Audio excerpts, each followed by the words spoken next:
We are live. And hey guys, what's going on? Hey, hey, Here howdy. with Mark and Jonah. Hopefully my mic's working well. Move some of this. There we go. A little closer. Yeah, so initially I thought we might talk about a little bit about the upcoming Radical Undoing Intensives. I'm actually building it into a course software uh, suite, let's call it. See if I can get a preview of it just to show you guys without giving too much away. If I click preview, what happens? Can't generate preview. Try again later. Hmm. Oh, I probably need to log back in. Anyway, so yeah, go ahead and Jonah, why don't you take it away? So we were going to talk about intensives maybe a little bit later, but for now, I think Jonah had a different idea for Mark and I, which I thought was also pretty cool. Yeah, let's touch on the intensives later. And I think you said you were still going to offer some one-on-ones at the beginning of the year, Garrett, for people that wanted to try it. Um, Right. so we'll talk about that, and then maybe even a little bit of the work that you're doing, Mark. But I'm the new kid on the block, so to speak, and you guys have a lot of experience. So I thought it would be kind of cool to, yeah, just ask the two of you questions about radical undoing and what your experience has been, and maybe even see if we can tie some of this in, just kind of real world application for people watching, like what has changed in your life. Um, and I think people watching may find something they resonate with that may lead them to kind of join this work. But Mark, let's kind of start with you. What drew you to radical undoing? Um, and if you can kind of think back 15 years ago, what what was your initial experience? What changed from either your first sessions with Garrett or kind of your time doing this work? Sure, that sounds great. So I started really doing stuff like Tai Chi, yoga, Zen meditation. I even got into some ceremonial magic type stuff and found quite often all those practices got me deeper into my head and weren't as helpful as, say, like you're reading through these books about this stuff and they're promising quote unquote enlightenment or whatever, some sort of peace. And I just never found it. So eventually, I stumbled upon something by it was probably from Atheist Rising or one of the books by Robert Anton Wilson talking about Hyatt and the body work, and I was fascinated. So I had a lot of respect for Wilson, and he said that the bodily exercises just blew him away more than any of the other stuff he tried.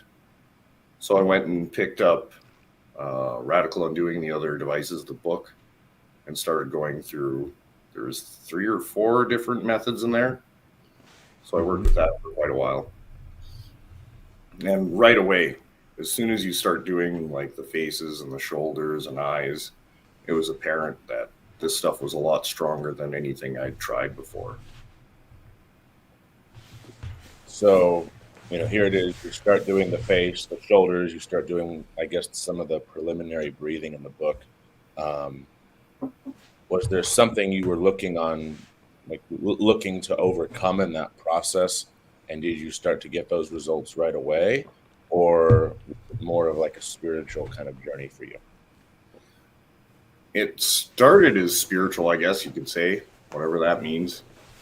But then it was sort of overcoming whatever challenges I'd brought with me, whatever tensions from my childhood through things I'd experienced, and overcoming that kind of stuff. Some Okay. people would call it trauma. Okay. Um, I always like to tie this stuff in and give like real world examples. And I'll give one just for people watching. When I started doing the face exercises, I noticed a lot more of a sense of ease kind of in public and social situations, a lot less of kind of the mask or fake smile that I brought to my interactions changed. What did you notice, man? I mean, from doing the exercises, could you pinpoint or give us 2 or 3 things that you noticed, hey, these really changed for me? Social anxiety, that was huge. I tend to be more of an introvert, and it was to the point before I started these exercises, I could hardly talk on the phone to someone. And after a couple of months, it was just the ease at which I was able to communicate with people was a lot better. My temper lessened. I was losing my temper a lot less. Yeah, those are 2 huge things I would say that changed for me. That's big, because I think a lot of people watching can relate. I think these days, right, with social media and the 20 million distractions, we can be a lot more anxious, a lot more kind of in our head and not our body. So that's a big testament. Before we got on the call, you were telling us how you're a power lifter, which I think is awesome. Do you see any kind of tie-in to this radical undoing work and your powerlifting? From my observations, I mean, it's quite easy when you start getting under some big loads, double body weight, deadlifts, squats, stuff like that. You can injure yourself quite easily, and your body just kind of, it's tense all the time. And the radical undoing can actually help with recovery in that sense, is to release all those muscular tensions that you're building up through the week, through your training and all that kind of stuff. Not to mention also just being mindful under a lift. For instance, if you lose concentration under, I don't know, a 450-pound squat, you're going to get folded in half. Not good. It is amazing how it's counterintuitive. Everyone's trying to tense, right? But in some ways, that softness and relaxation allows you to tense up when you need to tense up, right? And that mindfulness component, I mean, that really can tie into anything. So that's a big testament, man. I noticed a much deeper awareness of body mechanics too. Do you notice that over time, Mark? Yeah. So the same time I didn't start out powerlifting. I started out with like gymnastic rings and kettlebells. Mm-hmm. And kettlebells in themselves are very, very high skill. Like if you're power cleaning one, they tend to you can slap them off your wrist and actually break your arm. So they're very high skill to actually master. Yeah. And if you're not totally dialed in, you're going to hurt yourself. That's awesome. It is amazing. I mean, Garrett, you've seen it with hundreds of people, but this neo-Reiki radical undoing work, I think there's so many applications, whether it is social anxiety or powerlifting or public speaking. I mean, right, it's a plug and place kind of thing where no matter who you are, no matter what your background is, it can benefit you. I'm kind of becoming convinced that whatever the Reikians are up to isn't really what we're doing. I guess you, Jonah, you have some experience with the Reiki therapist, but I have not been to one, but I've worked with some, and at least what people tell me, and like when we talked with Tyler a little bit, when he came, he had been at some bioenergetic school, official sounding, thing for 6 years, and I really at first told him, hey, I don't think I have anything to. In my mind, I thought, well, I don't know, I shouldn't really train this guy because he already knows. He's got 6 years under his belt of this stuff. So what can I offer him, And then after but I said, hey, I'll give you a session, check it out, see what it's like. And after the first session, he was like all in, did the intensives and did lots of other stuff. Came to England as well, and he's on the weekly sessions. And then he did the teacher training with Mark. And, he said that it was nothing like what they did at that bioenergetics thing. Not that what he did was negative or bad, but just that it wasn't what this is, this radical undoing. So I know it's evolved since from what I learned from Hyatt and from what's in the DVDs. In the DVDs, you get ingredients. You don't even really get the full recipe book, you know what I mean? But you do get ingredients, and I guess if you work diligently for a few years on the DVDs all by yourself, and maybe if you went to massage school to get the hands on, and you could get yourself there. I think it would be very difficult because I went that route, from the books to the DVDs, but with contact with Hyatt, during that time, and went to the massage school and did all that stuff and got my hands on, hundreds of people before doing it as a business, before doing it online. So what's there in the DVDs didn't represent everything that Hyatt knew, but it has all the ingredients there, you know what I mean? They're there. But then there's some ideas and philosophies around it that kind of enhance it. And then there's other things, like once it starts to unleash stuff in your life, what do you do with that? So I did have one guy, Paul, in the UK, great guy, who came to one of the UK workshops, and I had to really put the pressure on him to come to the workshop. But I could tell somehow that he needed to do it. And he'd been working the DVDs for 10 years or whatever the hell it was. And I was like, Paul, you got to check it out. It was like to come in and do this with a group and let me see what you're actually doing. And I think because he'd been working on it already so much that he could advance very quickly if I could see him, get my hands on him. And he was totally blown away. He was just thought there's no way that he could have learned anything more about it. And then he saw there was so much more depth. And so you could be working, and this could be in a lot of different disciplines, but you could be working on your own and not even know what to iterate, not know what to actually adjust and change. And then the other things he'd never really considered that much of. So stuff to do with acting or with improv or with different types of movement, with sound and this sort of stuff, sensory exercises. Creativity kind of stuff, some of the gaming stuff that we add into it, and just the camaraderie of doing that with a group, absolutely mind-blowing. And you guys have both had the experience online.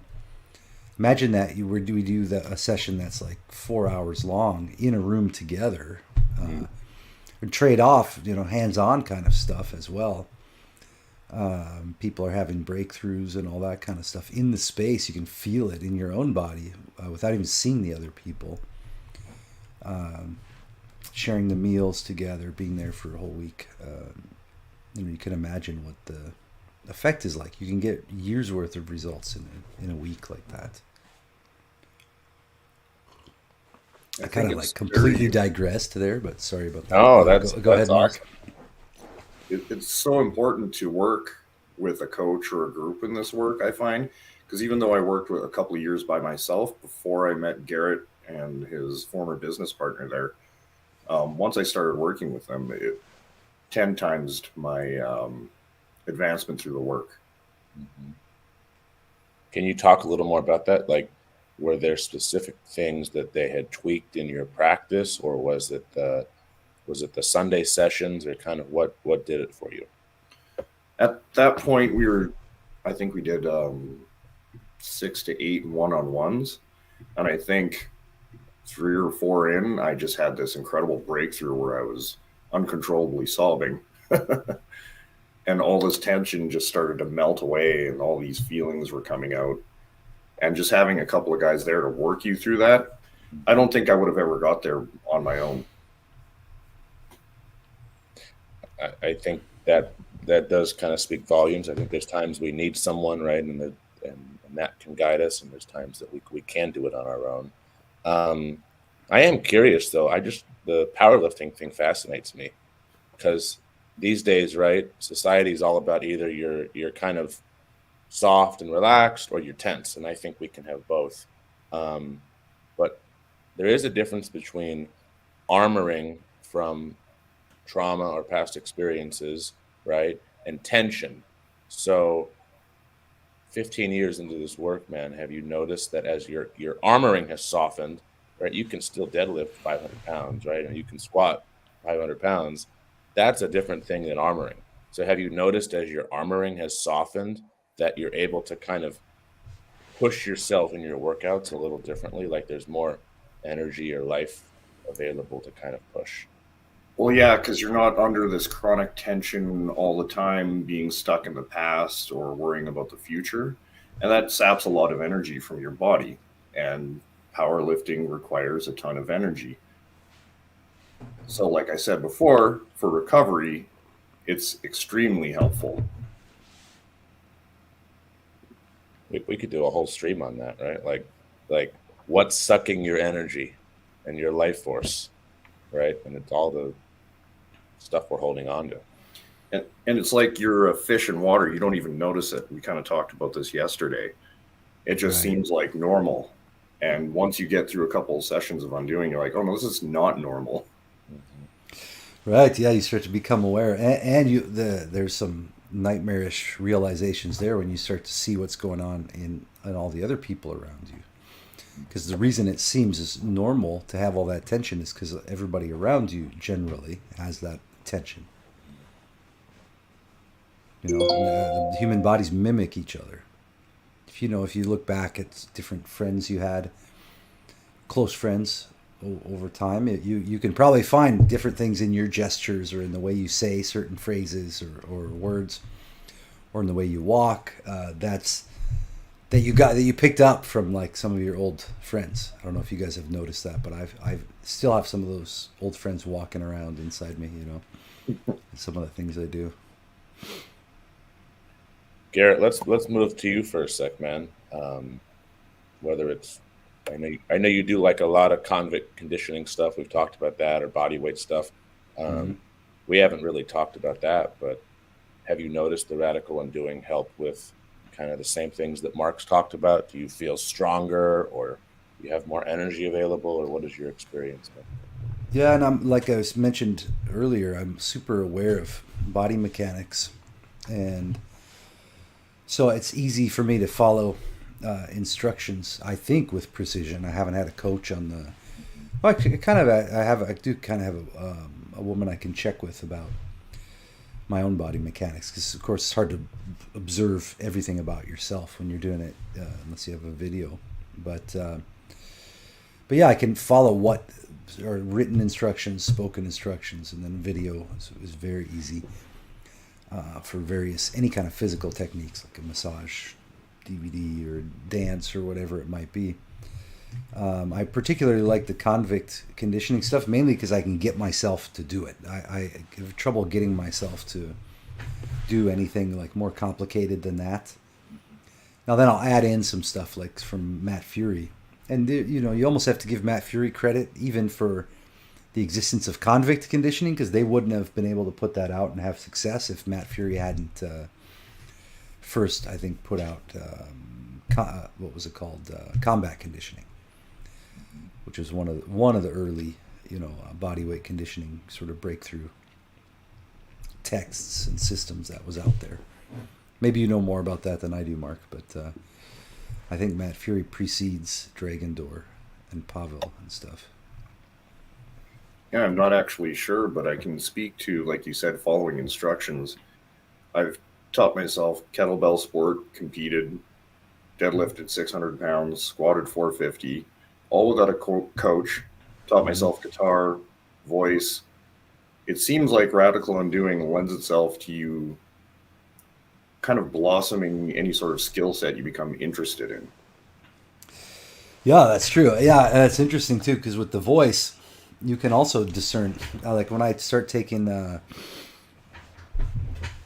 undoing plus working with the voice, man, it's day and night. I noticed that because I have a pretty high range that I don't know compared to who, but for myself, I have a pretty high range that I can reach in the right circumstances, and then I found some exercises. Actually, if Sylvia, some of you guys will know about her. She's been on some of the iTag and some of the, maybe not so much the weekly sessions, but she's like a master of body and voice and nonverbal theater and gesture and all this.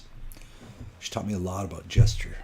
So it's outstanding. If you think about it, like every gesture, even like a little head turn like that, is full of meaning. If you become aware of gesture on that minute of a level, both how you you do gesture and how other people are doing it. You can start to utilize it, and also you can be aware of what's being communicated, in this realm of gesture. It's beautiful. But I took one of her workshops. I think her and I will put something together as well related to this, but it was like 5 or 6 hours. And at the beginning of it, I was kind of like, I noticed I had a hard time hitting real low, sustaining real low pitches and really high pitches. And then we did all these exercises and movements and group stuff. And by the end of that, I had power in my voice, and I could hit the super high notes and the super low notes and sustain them. And I was more aware of, God, there's so many layers. You'll know about this too, Mark, with the guitar. There's not a, my earliest plateau that I was on forever was playing everything at the same speed and at the same loudness. You know what I mean? But I could mess around on all these other things. Sometimes I'm hitting a couple strings and just one and this. And then when I became aware, I was like, oh my God, I've sounded like this for these like 10 years. What the hell, And I became aware you could get louder, you could get quieter. You could, play on different places on the strings. And same with the voice. You can get, you could have so much, you can get quieter and draw people in right before, some kind of crescendo. You can yell, but yeah, that I could hit the notes and have a lot of power in it, but it doesn't have to sound loud, even though it's powerful. So I noticed those layers. All of a sudden, I became deeply aware of those layers after one of her workshops, and could move the voice to wherever I wanted it to be. So with the undoing, I noticed, that I'll take like a voice class. I just got one the other day on, I think it was like $20. It's kind of a new agey hippie one, but I didn't really care. I just wanted the instruction. But I found it easy to follow the instructions they give, and then I can feel what the purpose of those exercises is and how it's opening up sort of the channel or the life force, let's say. Same with the guitar. If things are feeling clunky and weird, then I have a series of undoing exercises I use specifically for guitar and voice. You do that right before the guitar and voice practice. Can I, 2 questions for you, Garrett. Number one, how did opening up the throat, what did that do for you? Like, I just want to tie all this stuff into real world, because people are going to watch and say, okay, what does that mean, or what are the implications of that, right? So what did you notice from opening up the tensions in your throat? Well, that I enjoyed the singing a lot more. Mm-hmm. Secondly, that it became easy to improvise, meaning like I lost the fear, or which I didn't quite know was there, but there was a resistance to just improvising, even when I was alone in my own fucking house, which that kind of pisses me off, when I notice those ones, like, oh, I have a freaking resistance to doing something alone in my house, like, improvising on voice, like, come on, what is that? So I noticed that then it became easier to improvise with the voice, but also, if I look back, this is hard to say. I've always been kind of a weird guy, man. So I don't know if this relates to that, or if I already had this capacity, But I just had a very strange old memory come to mind. It's kind of blowing my mind. It's from Minnesota, something I hadn't thought of in a long time, but must relate to the throat, right?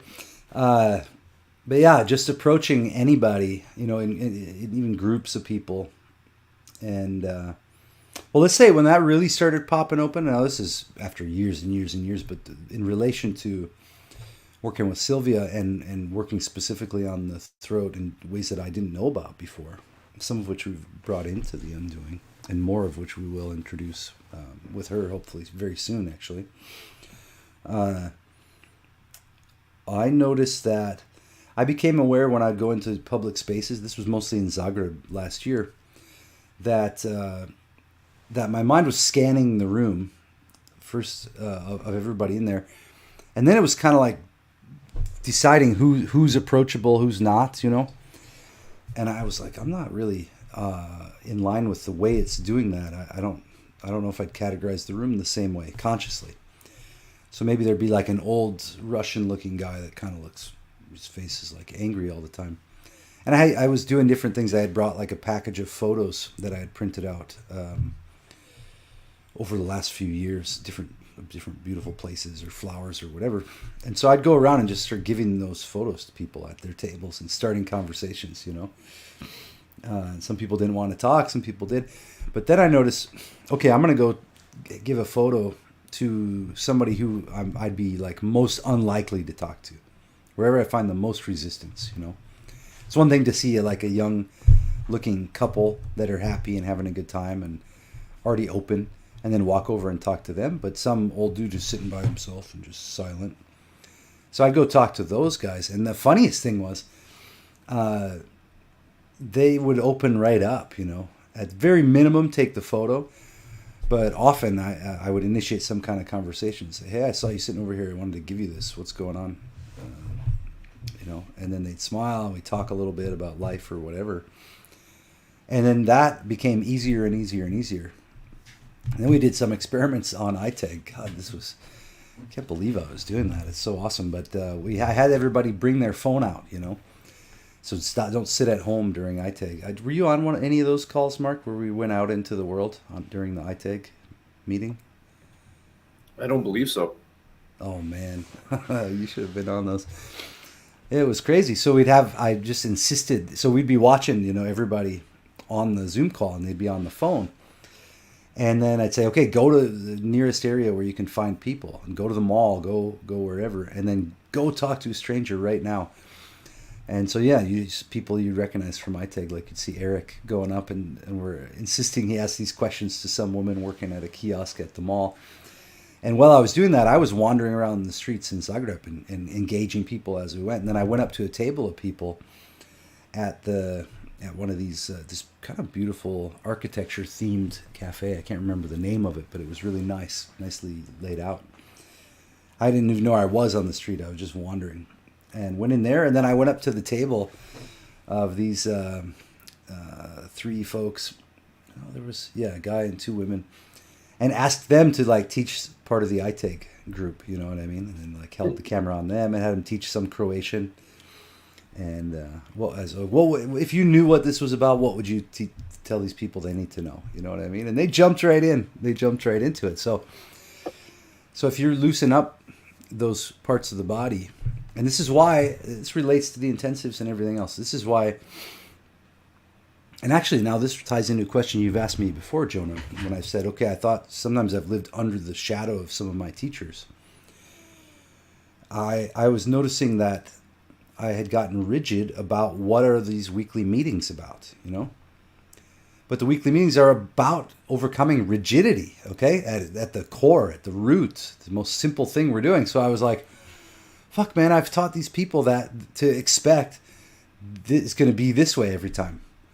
Now, I ended up losing some folks from the weekly sessions, partly due to my fucking chaos during that time. But I felt like, okay, I'm not being fully myself, and I'm not delivering what this stuff really, really deeply is if I'm keeping it in this rigid set of expectations. So I told people, don't have any expectations about what might happen. Just know during this time something's going to happen. And it might be way outside your expectations. And so, yeah, we wandered around and did all that. And that was part of, like I said, coming out from under the shadow of Hayat.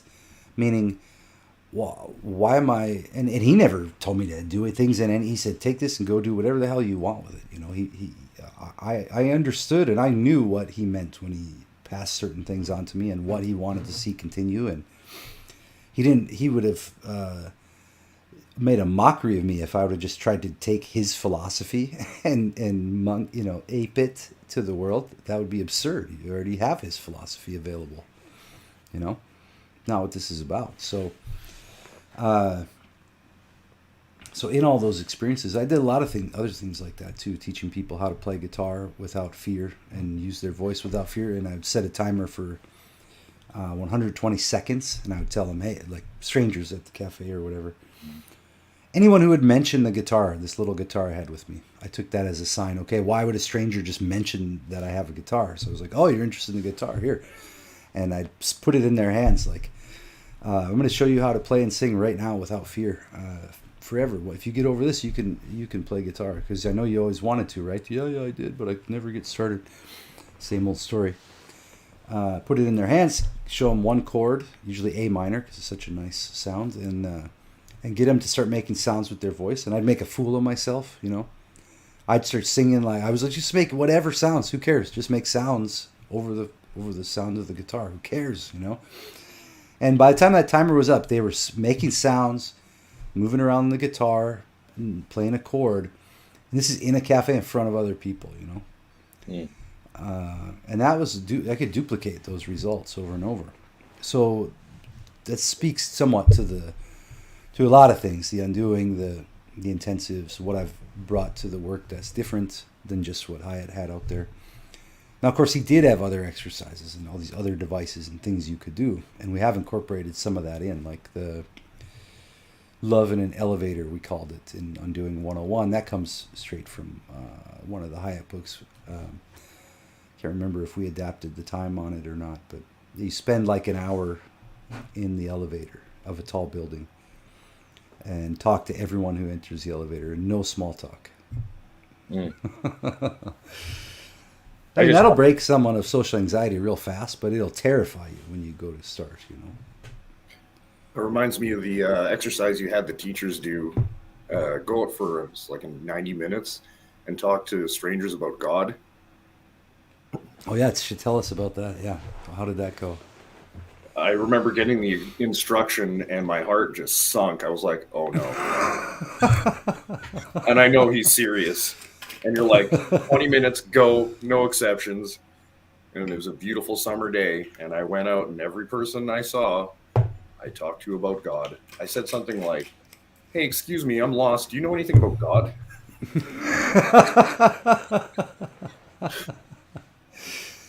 And what kind of, yeah. A few times I got just blown off. Some lady crossed the street as I approached her, because I'm kind of a scary looking dude in person. And then I found a homeless dude in the river valley, and he was like, you know, Old Testament God, not a fan. Jesus Christ, that's my guy. And then there was another gentleman who started giving directions. Like physical directions, or? Yeah. He didn't speak English very well, so he's like, yeah, you got to go this way and over here. And... Oh, man, that's so great. I would have followed those directions and see what's over there. Yeah, so it opens up a lot, and this speaks to the. So with, for example, to use intensives as an example, and we had this in Undoing 101, which I will also build into the Summerland University thing, but in that one you had undoing exercises. You had your physical stuff, and then you have cognitive experiments, written exercises, and adventures in the world. And there was 4 massive parts of the course, like beginning to begin. What was it? Beginning to begin, learning how to learn, maybe. And the deeper, the more. And then back to the beginning, or something like this. And in each of those sections, you had the written work, the adventures in the world, cognitive experiments, and the physical, the undoing. And we called that Undoing 101, though it was like a massive, massive course. And we kind of screwed ourselves on that, because we had everybody that was a client at the time had these participation meetings. And then we decided through this kind of council what to put into the course, even though it was me and another guy who did all the work. And we guaranteed that everyone who contributed would just get the course for free. So then when we sold it, it was like everybody who was part of our client base already got it for free, so it was like we sold nothing, at the beginning of it. but it exists, and then I was able to make use of it later, and run groups through it and stuff like that. It was a tough course for anyone to finish, but the intensives then was built sort of with that in mind, but made to finish in 28 days, and made to and I'm actually thinking of making it so that people don't get to keep access to it, because anytime when people ask that question, oh, do I get to keep access to the training? I know that they're already planning on not fucking doing their best, not going through it the first time. And it's not meant as that. It's not meant to be something that you delay and that you put off. If you mess up, because I want it to be like, you mess up on one of the things, okay, it's gone forever, just like every day of your life, just like reality. But it's got built into it written exercises, cognitive experiments, a bunch of undoing, and physical stuff, breathing stuff, and then adventures in the world. But it's sort of a lot more smooth and whole and sort of woven together in a way that you've got your morning routine, which could be up to 2 hours. And then in addition to that, you've got a very simple evening routine, mainly just the silent presence thing and kind of looking back at the day. And then you got one adventure each day, and then at least one, and at most 2 full undoing sessions each week. So within that structure, you end up having a pretty holistic experience where you're doing the physical stuff, but also pushing yourself to do things you wouldn't normally do with people in your life, sometimes with family, sometimes with friends, sometimes with strangers, sometimes with yourself, in ways that start to change pretty much how you perceive everything in your life, how you perceive yourself, and also how other people then perceive you.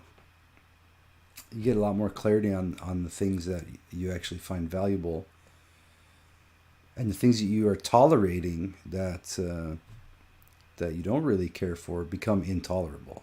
Now, this stuff kind of happens automatically. It's sort of bizarre, don't you think, Mark? I mean, Yeah, and it can't be emphasized enough how important all the real world adventures, the cognitive exercises, the written work, all this stuff is a continuum that's paired with the physical work.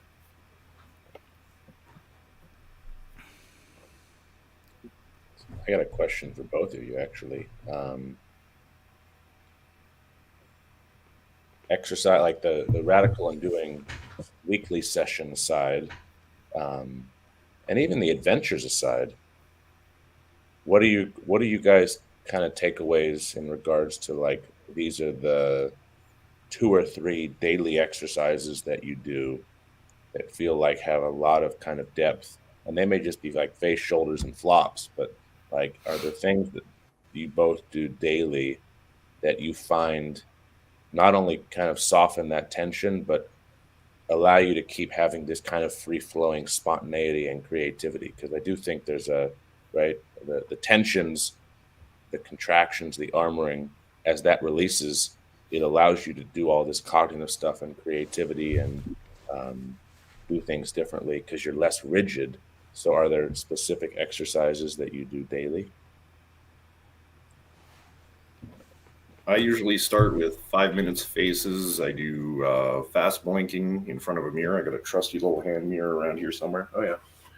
I like to use this guy. Ah, cool. Nice one.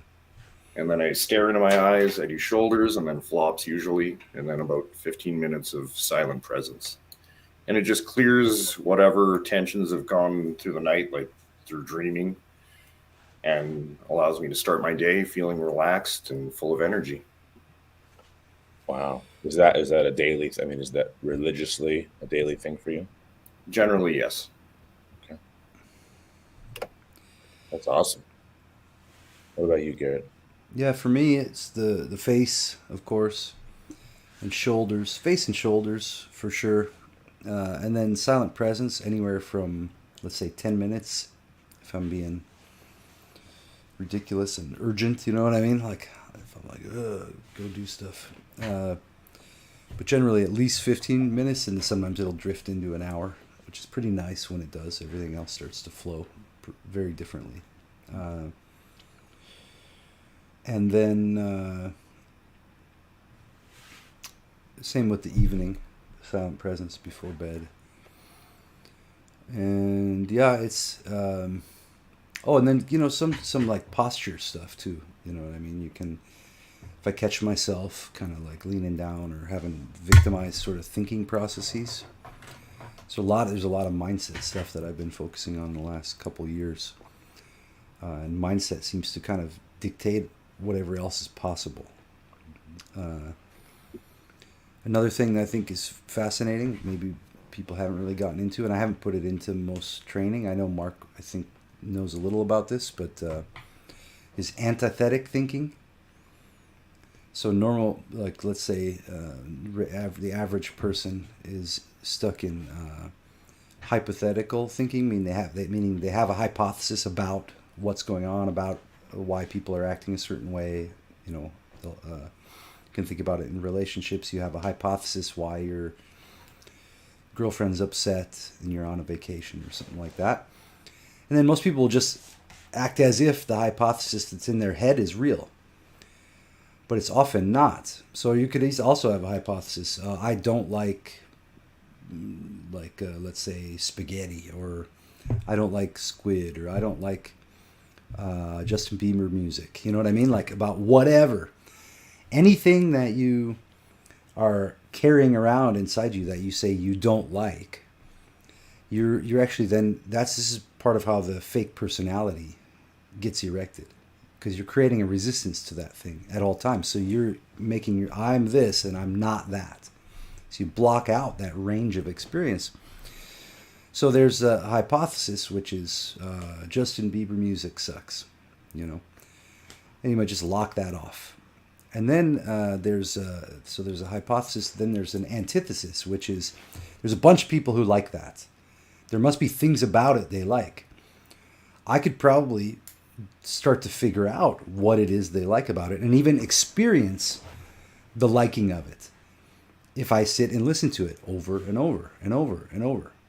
Or go into a whole genre of music. If you hate metal music, if you hate whatever it is you blocked out, different types of food, different things, so you can search for the antithesis to whatever you've hypothesized.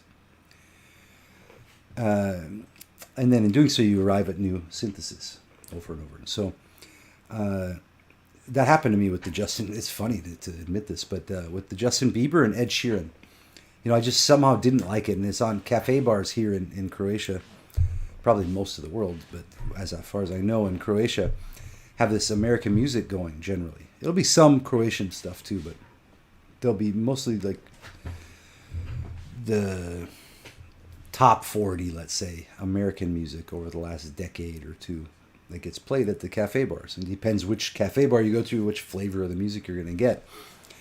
But at some point I was practicing this antithetic thinking, and I was just like, okay, I'm just going to enjoy whatever fucking songs come on the radio. I'm going to enjoy them and try to get in the headspace of what it is that other people are enjoying. And I listened to a bunch of songs by Justin Bieber and Ed Sheeran, and I just started really, really enjoying it. Like the lyrics, the way that they sing, and they're not bad singers either. And some of those songs are ultra simple. They're just boiled down to just a really small amount of effort, like with the guitar and the voice. And I saw some videos of theirs and everything, and was just kind of blown away with the level of production and all it takes to make that type of music at that level. And I started to feel real joy when I heard those songs come on, you know. It's like so that expanded my footprint as a human. Why do I need to have those guys locked off? Do you see what I mean? And then it's like, if I have friends, and I'm sure there's some assholes out there like, that's fucking gay, bro. And I'm like, you know what? That attitude is fucking gay, bro. You know what I mean? Like that attitude of checking up on your guy friends to see that they like the proper things, get out of here. Get the fuck out of here, you know? I'm sure in the powerlifting circles, if you're like, you guys check out the new Bieber, like, you know what I mean? People are going to be like, what the fuck, Mark? But so then you just want to start doing that antithetic thinking. Get that, like, do that in all areas because you start expanding. So if you found yourself, I don't like doing YouTube. I don't want to be all energetic. Like, I hate those guys who get all excited on the YouTubes.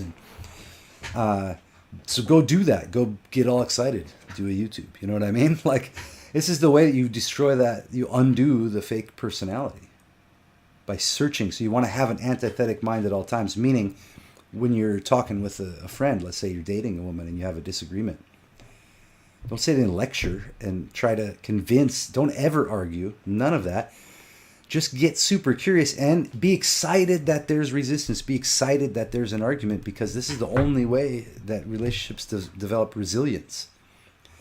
So you have your antithetic mind.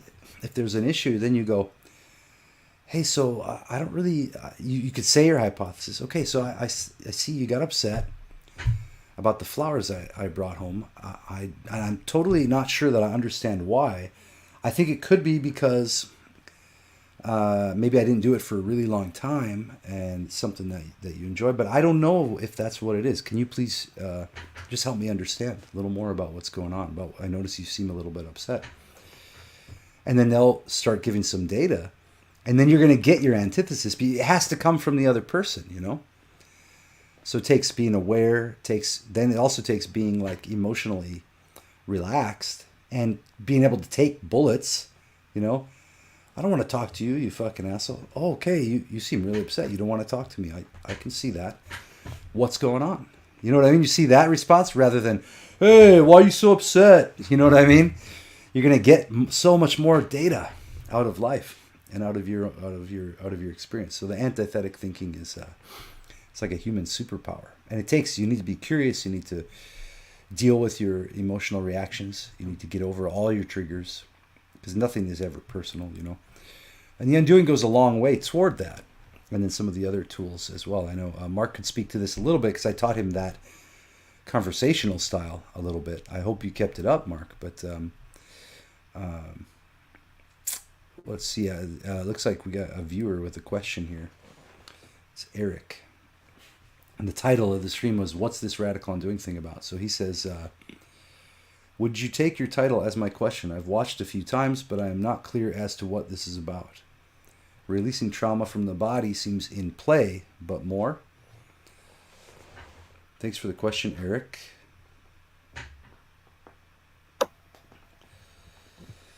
So, it's funny because, how many times do we talk about it and do I explain it? And it's like, I do want to have some simple way. What do you say, Mark, when you meet somebody and you start telling them about Jesus and radical undoing? No, when you meet someone, when you're knocking on doors and say with your Bible, how do you start the conversation about? Well, I guess it's accurate to say that through this thing we call life, a lot of times we accumulate a lot of tension, chronic tension, which is unhelpful towards living a beautiful, flowing life. And radical undoing are a series of quite strange exercises. You'll feel somewhat self-conscious when you start, like the making faces. Yeah, I was going to say, Eric, if you're watching, why don't we try to let's just do 2 exercises, do the face and shoulders together now. So Eric, I hope you're watching. If you are still watching, and in fact, I'm going to put I'm going to drop the link into the comments here.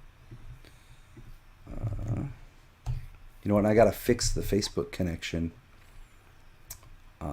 because it's not set to public. So I'll fix it after this stream is over.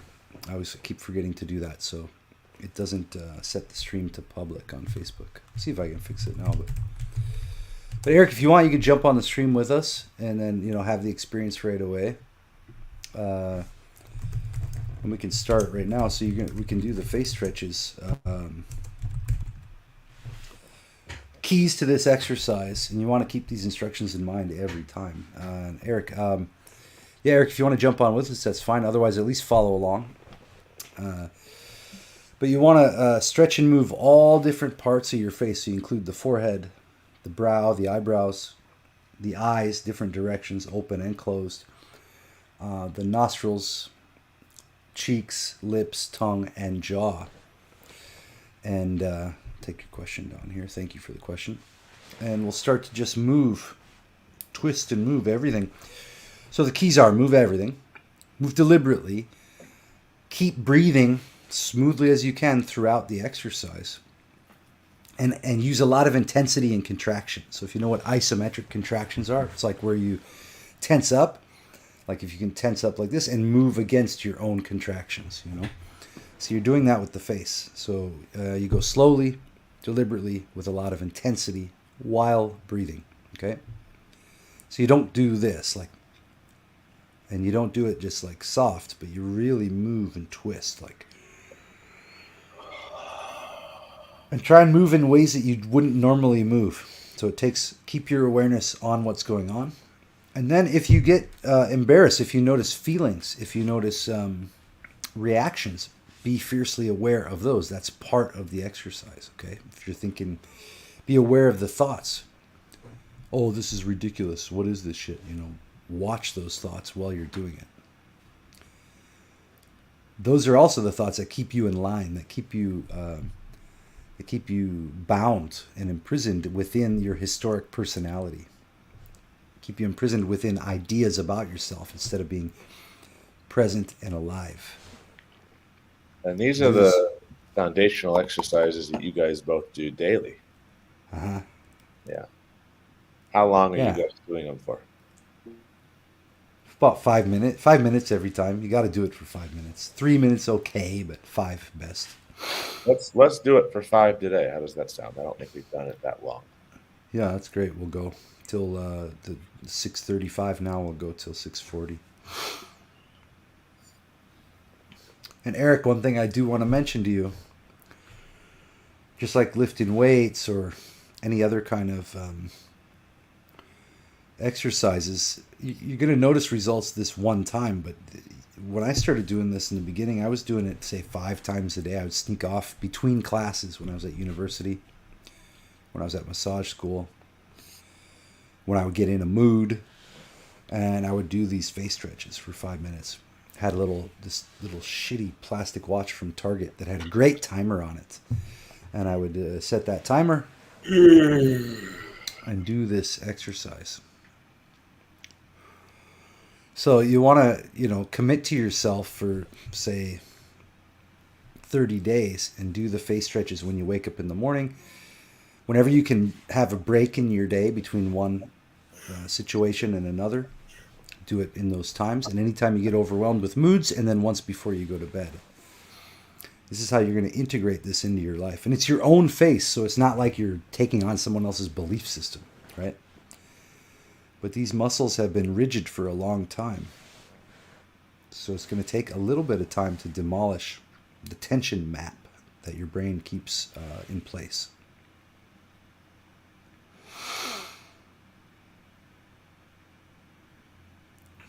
Now try to do things like move the forehead around in different ways. Move the eyes looking around different directions. Try pulling the lips in. Try pulling the top lip down and stretch the muscles there below the nose. Try pulling the lips in and pushing the jaw out, Stick out the tongue. Move the tongue different directions from the jaw.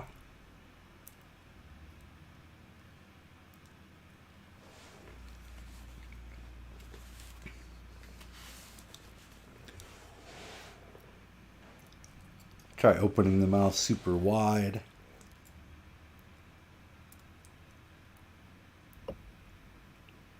And remember, yawning takes precedence. Yes, belches, farts, and yawns take precedence, yes.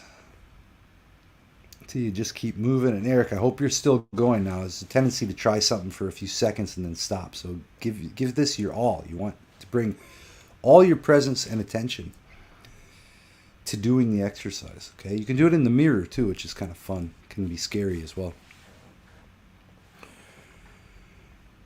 And if you're doing it correctly, you almost certainly will feel a little bit weird, because your personality is hinged on a diminished array of muscle combinations of muscle tensions in the face. So we're breaking that apart so that you can get back to neutral. Make sure you really stretch out the jaw as well.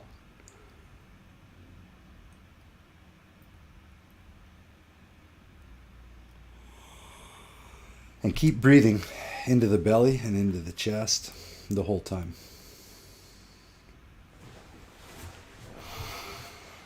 And then notice the rest of you got some horror movie stuff going on, Jonah. It's great. And then notice what you're doing with the rest of your body as well. You want to be able to spread the focus a little bit. You might have noticed you're doing a claw with your hands, or you're squeezing your butt, or you're tense in some other part. Just notice it, and it will relax on its own. And Eric, this is just one little piece of the radical undoing puzzle, but it relates to the whole body, systematically going through, systematically at first and then organically later, going through and destroying all these chronic tension patterns in the body. And then those correlate with inconsistencies and incoherence and lies and what I call fake suffering in the mind, due to the body being in a chronically tense state. So then you're not perceiving reality directly. So this set of training gets you back to ground zero, gets you back to square one in the body.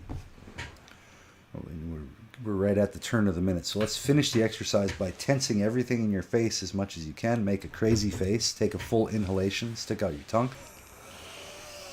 And then hold. And 3, 2, 1, and say ah, and just let everything relax. Ah. Let your jaw hang loose now too. Let everything relax.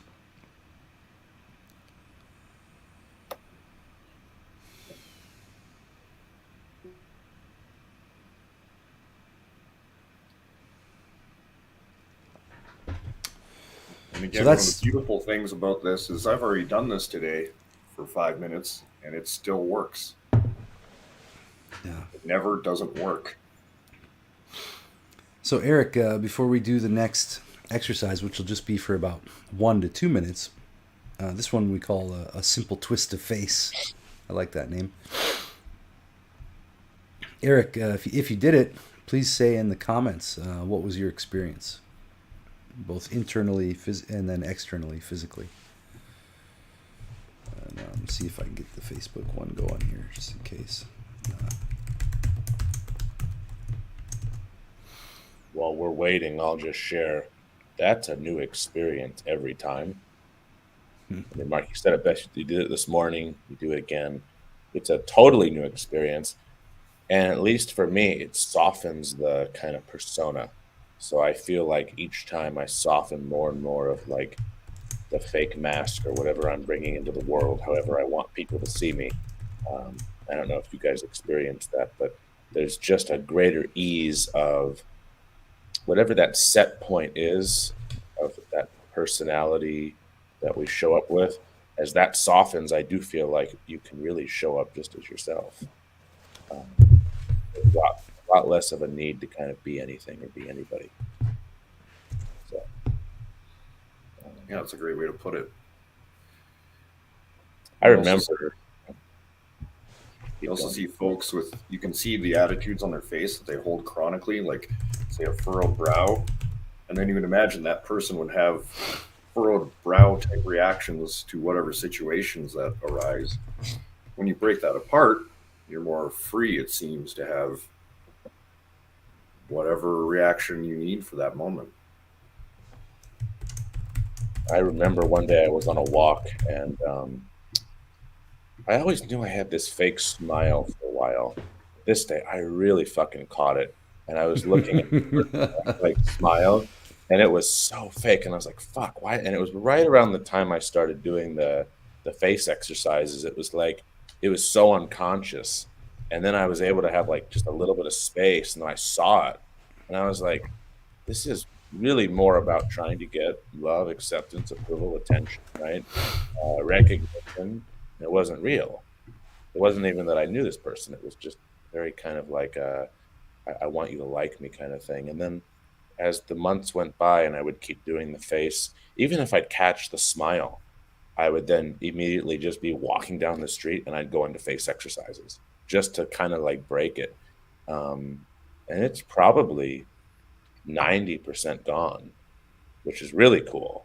But I think it took a little bit of time to create a little bit of space. And then I was like, oh, I could see that just unconscious reaction. So, um, yeah. Shall we do the shoulders for a minute or two? Yes, we shall. Let me see if I can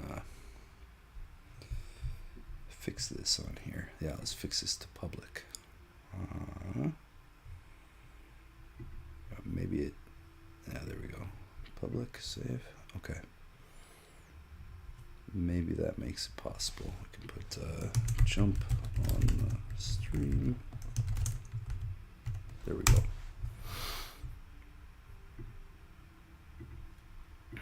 Close out of that. Yeah. Yeah, we mentioned about the fake smile. That's a huge thing. It's like the tip of a vast, vast like colony of icebergs, because it's like you're living in reactivity to ideas about what other people might be thinking about you and having fear about that. So that's happening without any data coming from the other people. You see what I mean? Do you see why I call it fake suffering? There's no data from the other people. It would be one thing to say, okay, I'm going to do this smile because there's a social credit system and we live in some tyrannical part of some city in China. And if I go out with a shitty looking face, you know what I mean? If there were some consequences, right? Then you could at least make a case for why you're acting and being fake. You know what I mean? But there's no consequences at all from these other people. And then, like I said, like we discussed earlier, like if they're like, oh, you like Bieber, bro? Like, the fuck's your problem? Like, if you're trying to please that guy, you know what I mean? And I started to realize I don't even know what friendship is. Now as I get older, I am starting to discern what friendship is. But it's this fellowship. It's this real deep thing that's way outside of the realm of opinions, shared opinions. I've even reconnected with some friends where I have dramatically different opinions. They're like, believe themselves to be, I'd say they are atheists, but atheists don't exist. But they believe themselves to be atheists. They know that I'm like on the verge of joining like the Orthodox Church, and they're still involved in like anarchism or those type of politics, which I think are just absurd now. But it's like I've had a couple of them jump on the stream with me, and we have a great rapport and a great connection and this shared experience, shared physical experience together. So that completely dominates all these other opinions, even if the people that I'm talking about believe their opinions to trump, that they shouldn't be talking to somebody like me or whatever. But then when I actually reach out to them, they're just overwhelmed with the connection. And the connection is between you and another person, not you and a personality. If you really start to think about it, there's a quality to each of you guys that's way different than your name or whatever you do. You know what I mean? Or the shape of your body or any of that stuff. There's a person there, and it's a unique person. Every single person is a unique one. And that's kind of sad about the fake personality, is that the fake personality is trying to live up to an imagined standard that doesn't actually exist. Everybody's suffering in the same way. Rich, poor, whatever. Like all across the spectrum. Every human is suffering in the same way. People have learned to deal with it in different ways. Better or worse. But with this work, you'll start to detach from your own opinions about things. and you'll start to see that you're reacting to things that don't exist, like the ideas that other people have about you. One simple exercise we have in a bunch of the training is chaotic glance of power. You remember that one, Mark, yeah? You just catch the eye of anybody while you're out walking, no matter where you are, and you hold that eye contact until they break. And this shit will open up new friendships and stuff, man. Like, I've had it where someone else matches my intensity, and I can feel it, and I'm like, oh, whoa. And then I'll say, hey, what's going on? It's like an entry into communication. Beautiful when it happens. And then but what you will find is most of the time people will look away really, really fast. Let's just, before we move forward and do the shoulders, let's look what let's see what Eric had to say. He said, internally it felt right, but pulsating through the right side of the face, externally like stretching. Okay. And what else? Remember Osho talking about never faking physical expression, faking facial expression. You'll mess up the mechanism. There's anger and rage in here. Okay, so you notice that right away. And he said it resonates with the fake smile story that you told Jonah. Yes, I long ago realized this angry face and facial paralysis predominates. Bioenergetic psychoanalysis, this is old, early infancy. VQ, I don't know what that is. First release of pre-verbal trauma, hard to integrate. So there's an issue too that we're dealing with is now, Eric, from what I can gather, and if you're on the stream, this would be easier. But from what I can gather, I would say this is a problem, even with bioenergetic psychoanalysis, with any psychoanalysis, with any approach to life that's got the words healing or therapy. Okay, Vision Quest. The framing of techniques like this and other techniques in therapeutic or healing or psychotherapeutic or psychiatric terminology almost sets you up to fail, or at least sets you up to not get the depth of results that you get through this particular training. I can say that with certainty over all these years. That, and especially because, for example, Eric, because you mentioned bioenergetic psychoanalysis, so you've read a bunch of books and you've read a bunch of systems, any of which could be extremely useful. Now, I'm not diminishing technique at all.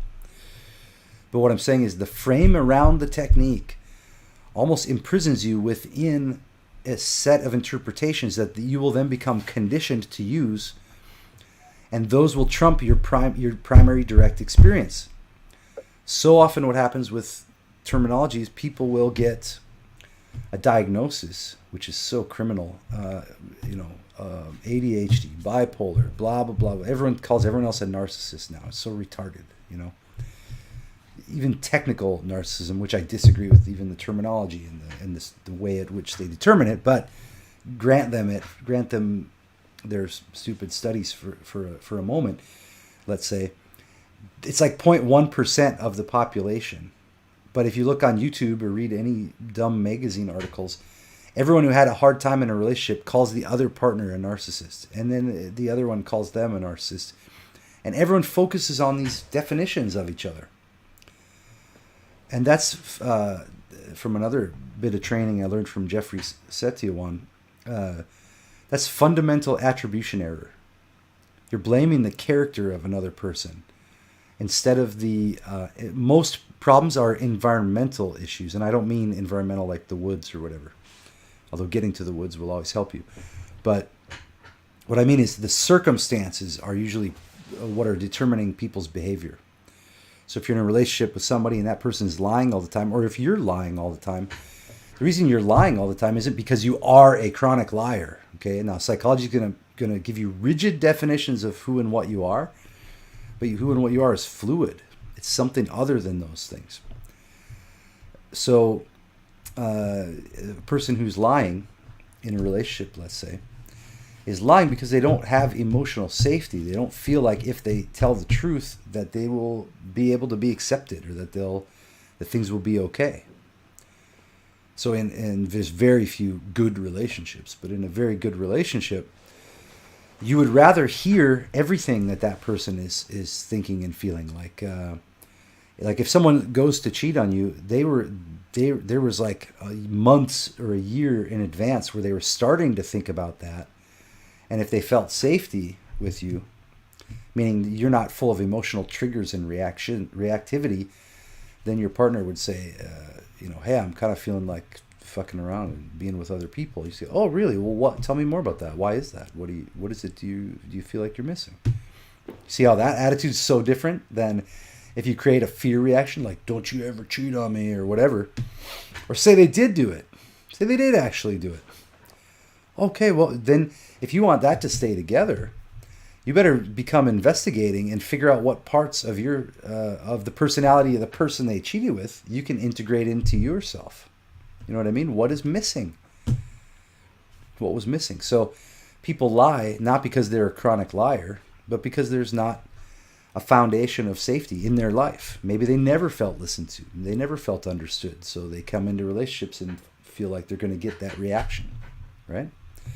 So most issues are not so-called mental illness. You know what I mean? It's something else. There's not really such a thing as mental illness, right? It's not like there's a virus or a bacteria in the brain causing these things. There could be emotional disturbance. There can be, you know what I mean? And it can be serious. It can be very intense, but those diagnoses are another form of mental prison because you become distanced from your own direct experience. So when you are alone with yourself, you don't need the word anxiety or depression. You don't need those categories. You can just be in touch with what's actually going on. Wow, I feel like I don't want to get up. I'm feeling very heavy. And then in relation to that, okay, well, I know when I'm feeling heavy, I probably need to move. So let's get moving. Let's start doing some movement. Start doing the face stretches. Let's do some movements, and then you deal with it directly without a bunch of interpretations. See, what are those interpretations really for? Why are people studying book after book after book of psychology, self-help, therapy, healing, which presupposes that you're broken? To seek out healing, you have to think you're sick. To seek out therapy, you have to think you need... Well, therapy is a little bit different because you can use it in the proper context, but still, the term almost always means that you think you're broken and you're going to be made okay. So you never ask, by what standard are you measuring your not okayness? And is that standard valid or not? But people are so out of touch with their direct experience. And then all those studies and all those books and all that quest for healing and to make yourself okay, it puts you more out of touch. Now you're trying to live up to some dude's book. It doesn't matter if all his techniques are good. You know what I'm saying? It doesn't matter if the techniques are useful. You need to undo yourself first. Undo the tensions. Get back home to who and what you are. Then you'll know how to use a book. Then you go pick up a book. You find the one or two techniques in it that are useful. And then dismiss the system. And don't create new tensions around yourself and pressure. Oh, I've got to do everything that Dave Ramsey says. Or I've got to do everything that such and such guru says. But you can go grab one of their techniques and then dispense with the rest of it. You know? So Eric said, agree with your words. It's moving through, which has been so difficult. My therapist was not a diagnoser. She had done her work. That's great. This is hard as fuck to navigate in the world. So again, Eric, to really deal with what's going on for you, I'd have to see you and communicate directly. I know that's difficult for people too, to jump on and all that.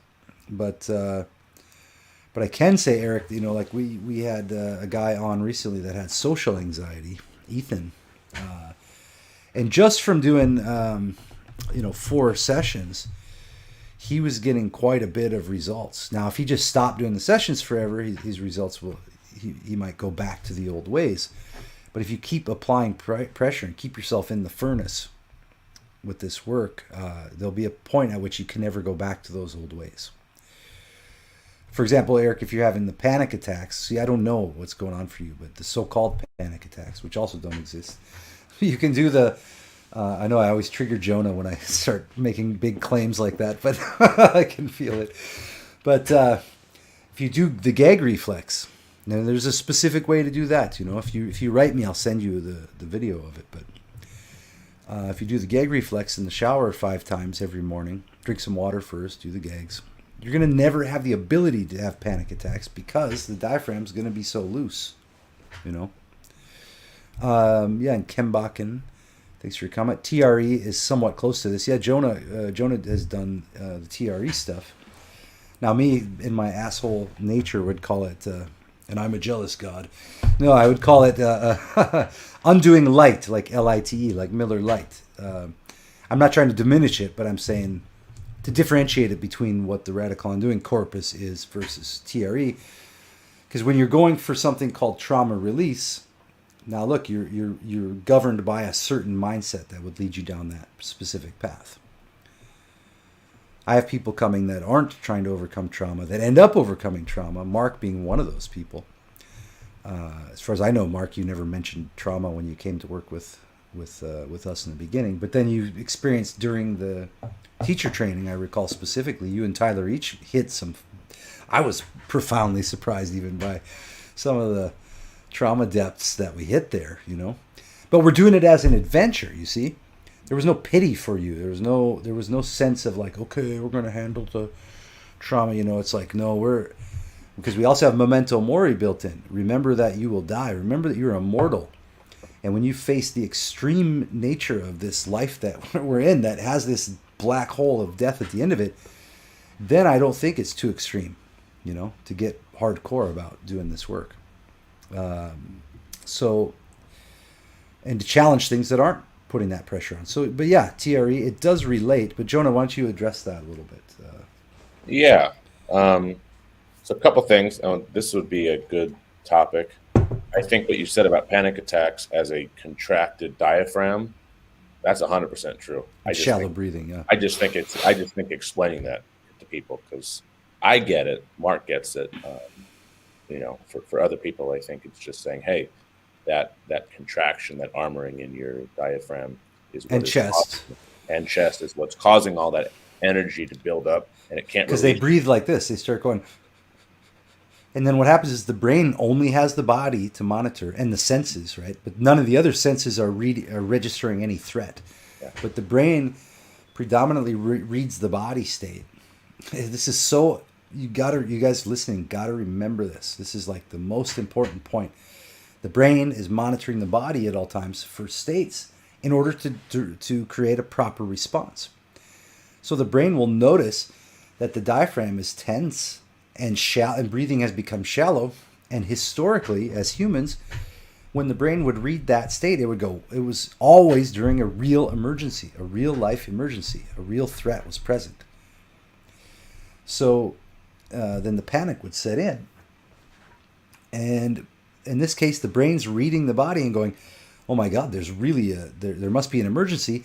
And then it uses the screen of the conscious mind to search for something to be afraid of. Do you get that? And then you'll search for something to be afraid of, like, oh man, it must be that I'm going to get fired because I feel this around my boss every time, you know? And then they'll start acting weird at work and they will get fired. So they'll live up to that chronic physical tension state. You know what I'm saying? And then they'll go to the doctor and say, oh, the doctor will tell them, oh, you have panic attacks. You have anxiety, take these pills. And the pills will relax the diaphragm, right? They'll relax the tension in the body. So then the people think that it's working. For an example. But the panic attack is just that you're breathing shallow. And then when the brain reads it, it goes, oh, there is an emergency. So then you start breathing even more shallow. And that fear constricts the blood vessels. So now you have less awareness with which to perceive the situation. And then the breath gets more and more panicked. And then you start feeling like you're actually choking because you're not getting any oxygen, which is then self-fulfilling prophecy. And usually when people go to the hospital, they'll insist that you take them to the hospital. And then when they do, they get a tranquilizer, which relaxes the belly. And the breathing happens normally again. So I've grabbed people stuck my hands right in their diaphragm when they're doing that, and told them to breathe, and they have a hard time doing it usually. Or if you can get them to do the gag reflex, it will stop the panic attack. It will literally stop it. Now your mind might still be racing, but you do 4 or 5 of the gag reflex, then you're calmed down, you breathe, do some face stretches, and you'll get over it. And you do that a couple times, you'll never have the panic attacks again. Because you'll create new neural pathways from the moment of panic that will let the diaphragm go to breathing instead. So you're going to have a new reaction trained in. Panic sensation. Look around. Are there really any threats? And breathe deep, and it will stop. But you have to intervene in the crisis with a shock, which is the gag reflex in this case.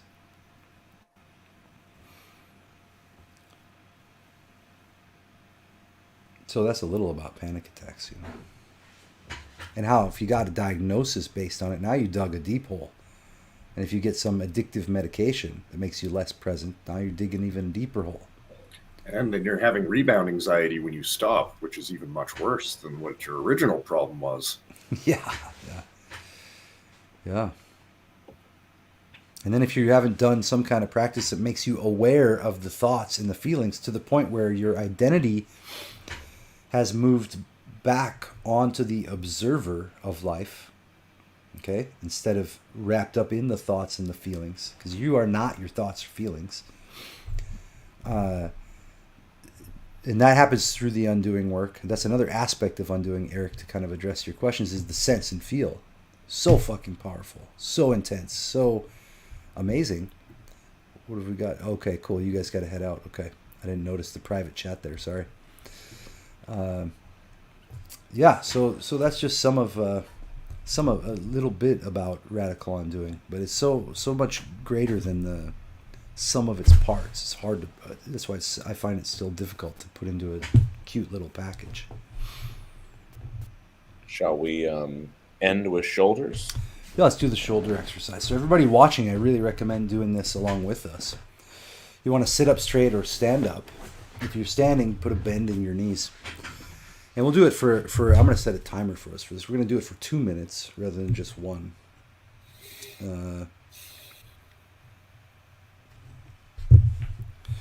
So undoing is about breaking apart the chronic tensions in the body, overcoming the fake suffering of the mind,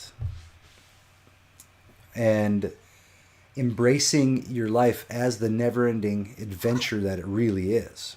Okay, so getting clear on what is the truth, and you find the truth by destroying whatever is false. Okay, and so the fears and the thoughts in your head that are driving you crazy are not true, and you can verify that. Demand a verification of all those thoughts. Draw them into captivity with your awareness. Okay, and that's what we call silent presence. So Eric, if you dig around on the channel, you'll find a silent presence video I made available. Try that every morning and every night, and you're going to have to sit still and let yourself tremble through the bullshit and get lost in thought, but follow the instructions carefully, and you'll start to come out of it, and try the exercises that are there, the face, shoulders, flops. But at first you're going to have to force yourself to do them when you don't want to do them. And this is going to get your identity out of those feelings, out of those states, out of those reactions, and back onto the observer. And then you can start to make real decisions like, okay, I'm going to do this exercise even though the Eric body is feeling upset today, or the Eric mind is full of bullshit thoughts, or the Eric is having emotions, I don't care if Eric's having emotions. Let's fuck it up. Let's throw a wrench in these works and do some face stretches, So you've got to, in the beginning, use some force. And when you start getting your results, when you start experiencing deeper relaxation and groundedness than you've ever fucking felt, then you're going to be motivated from within to continue doing the exercises. Okay, you're going to return to that childlike curiosity. You're going to remember those states. Okay, where you're living essentially in the grace of God instead of in fear. You'll have faith in the world. Okay, this is about returning to a trust in the world, a trust of existence itself. Okay. So, okay, let's set the timer. What you want to do, sit up straight, pull your shoulders up towards your ears. Make sure you're not cocking your neck up or tensing up, and make sure your hands and arms are loose. And all you're doing is pulling the shoulders up as tight as you can and holding them that way. And you continue to pull the shoulders up tighter and tighter the whole time. And then you keep on breathing. So make sure you're breathing in the belly and in the chest. Keep the eyes open.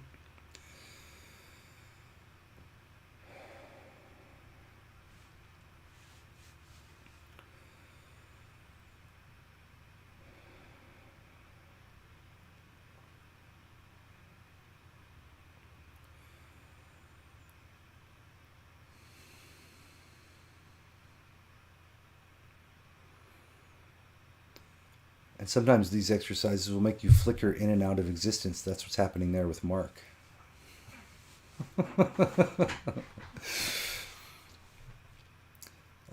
Yeah, so you just continue breathing. And now it's dynamic. So you continuously add that pressure upward. And what you want to do on the internal state is not to sit and suffer, okay? It's to amplify that sense of intensity and relax into the intensity. Okay, so let your body be relaxed except for the shoulders coming up tighter and tighter and tighter the whole time while you breathe, but relax into the intensity. Like, don't make yourself suffer through the exercise. Just notice it. It's warm, it's intense, it's painful, whatever. Just notice it. Don't make it wrong with your thoughts. Okay, and we're about 3, 2, 1. So what we'll do at the end of it is take a full inhalation, hold the breath, hold the shoulders up even tighter, and make a crazy face, like a psycho face. And then we'll count 3, 2, 1 and say ah and thrust the shoulders down. So 3, 2, 1. Ah! That was a weak thrust, Jonah. No, I'm kidding, bro. So now, and you can kind of shake them out if you need to, roll them a little bit and kind of shake them loose. Do some fun dancing. Anyway, shake them boobies. You can, I don't know what gets into me. Yeah, so you want to kind of shake loose. You can do a second round of that, but Eric, if you just do 5 minutes of that face, make sure you're breathing. Make sure you're doing it slow with a lot of intensity. 1 or 2 repetitions, 1 full minute at least, okay, with the shoulders. Force yourself to do that no matter what the fuck, no matter if an apocalypse is outside your fucking door for the next 30 days. Dude, I tell you, you are gonna buy yourself a new lease on life. It's that big of a deal. It's really that crazy. It's really that big of a deal. I wouldn't be telling you this if I wasn't 100% certain that it's going to change your life. So Eric, I hope you're subscribed. I hope you stick around. Show up with questions on future streams. But most importantly, check in. Check in with me. Check in on the streams or leave comments or send me a message or an email, whatever. But let us know how it goes. That would be excellent, okay? And then if I can help, if we can go deeper, you can come and jump on the weekly group sessions, or you can get in on one of the intensives, and try it out. And Ken M. Bakken, thank you as well. Yeah, trauma release. And what I want to say, because so we mentioned bioenergetic analysis, we mentioned TRE. They do have the same derivative source, let's say. But what you're going to find is different with this particular work. And number one, when the brain wants to start doing comparisons like that, it's because it wants to stop burning glucose. It wants to save energy, okay? That's an issue. That's a problem. Remember what we talked before about antithetic thinking? A simple way to try and stay in antithetic thinking, which takes massive effort every day, every moment, is to always ask, what am I missing? What am I not seeing here? So if you see a news article and you instantly go, oh, that Biden is a piece of shit, test yourself. Say, what am I missing? What else could be going on here? What am I not seeing? You know what I mean? Because we want to destroy that personality and all the opinions you carry around. Those are tensions.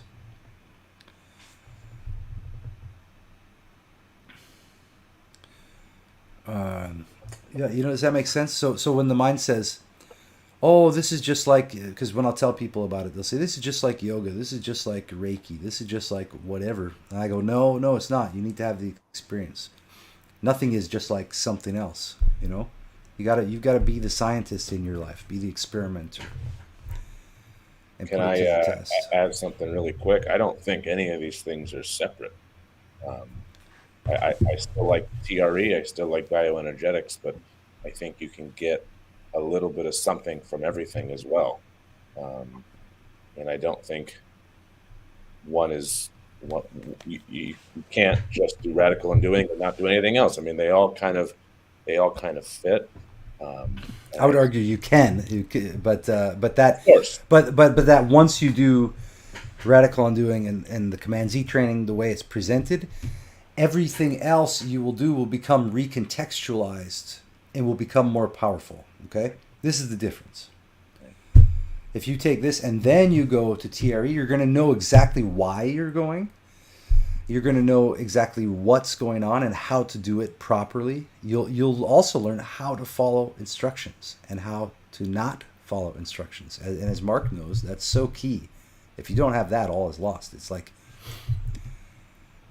and Ken Bakken asks, does this open up for spiritual stuff like intuition and out-of-body experiences? I'm really hesitant with questions like that.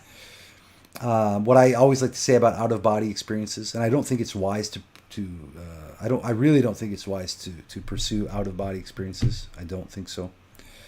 Although I've had them and all this, but is that most people are already out of body all the fucking time.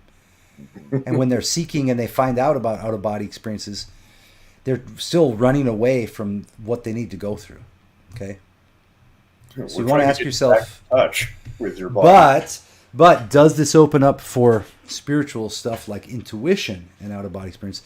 What I will say is you will start to discern that there are no coincidences and that reality has a wholeness to it and that everything is connected. But not in some New Age woo-woo sense, like, hey, we're all one, brother, and all this nonsense. But I had experiences, where I had like these enemies and stuff. And because I was into politics and anarchism, it's very easy to have enemies when you're all completely polarized like that. And within a 2-week period, and this was after about a year of undoing, everybody, I ran into all these people at separate places in the town in Eugene, Oregon that I lived in. They all approached me and apologized. And I did nothing to heal those wounds. They all approached me and apologized for their behavior and and then we patched up our friendships, And I could feel the difference in my body and then in them as well. I'm saying like I wouldn't do this work with that purpose in mind, because if you get hung up on the outcomes that you want, number one, you probably won't have the fortitude to do this work long enough to get to those outcomes. And that's the same with a lot of different outcome-based thinking. But also, you're going to miss out on the treats of the results that are unrelated to what your desired outcome is, which are many. The treasures and the fruits of these exercises. I would say for me, the undoing over a lot of time and then facing the incoherencies in my own worldview has led to Eastern Orthodox Christianity. And it has happened to a bunch of clients of mine as well. I kind of build into some of the training. If I work with people privately, I usually have them go visit an Eastern Orthodox church just to kind of take it all in for themselves. I don't push people in the religious direction at all, but what I will say is the undoing will make you aware of your worldview and you'll be able to see holes in it. Like, how do you account for meaning? How do you account for truth? Okay, so words have meaning that isn't in anywhere physical. So then you have to deal with metaphysics, meaning not everything is just fitting into a scientific materialist paradigm. It just doesn't account for life and existence. So you'll come across those very quickly. Once you break apart the chronic tensions, then you're perceiving reality directly. then you'll become aware that those tensions were held in place by cognitive dissonance, meaning you are holding ideas that don't accord with reality as it is. So as you go deeper, you'll break apart the psychological terminology and the reasons, and the diagnoses you've gotten. You'll accept yourself as you are, as the wholeness of a person that you are, even mistakes and all. And then in that, you will start to yearn for the true. You'll start to be guided towards the true, what is true. And what is true never changes. It's just obscured only by believing in falsehoods. So as you destroy the tensions, you destroy the falsehoods. And as you do so, then you'll start to have a worldview that's logical and that's coherent with your direct experience, okay?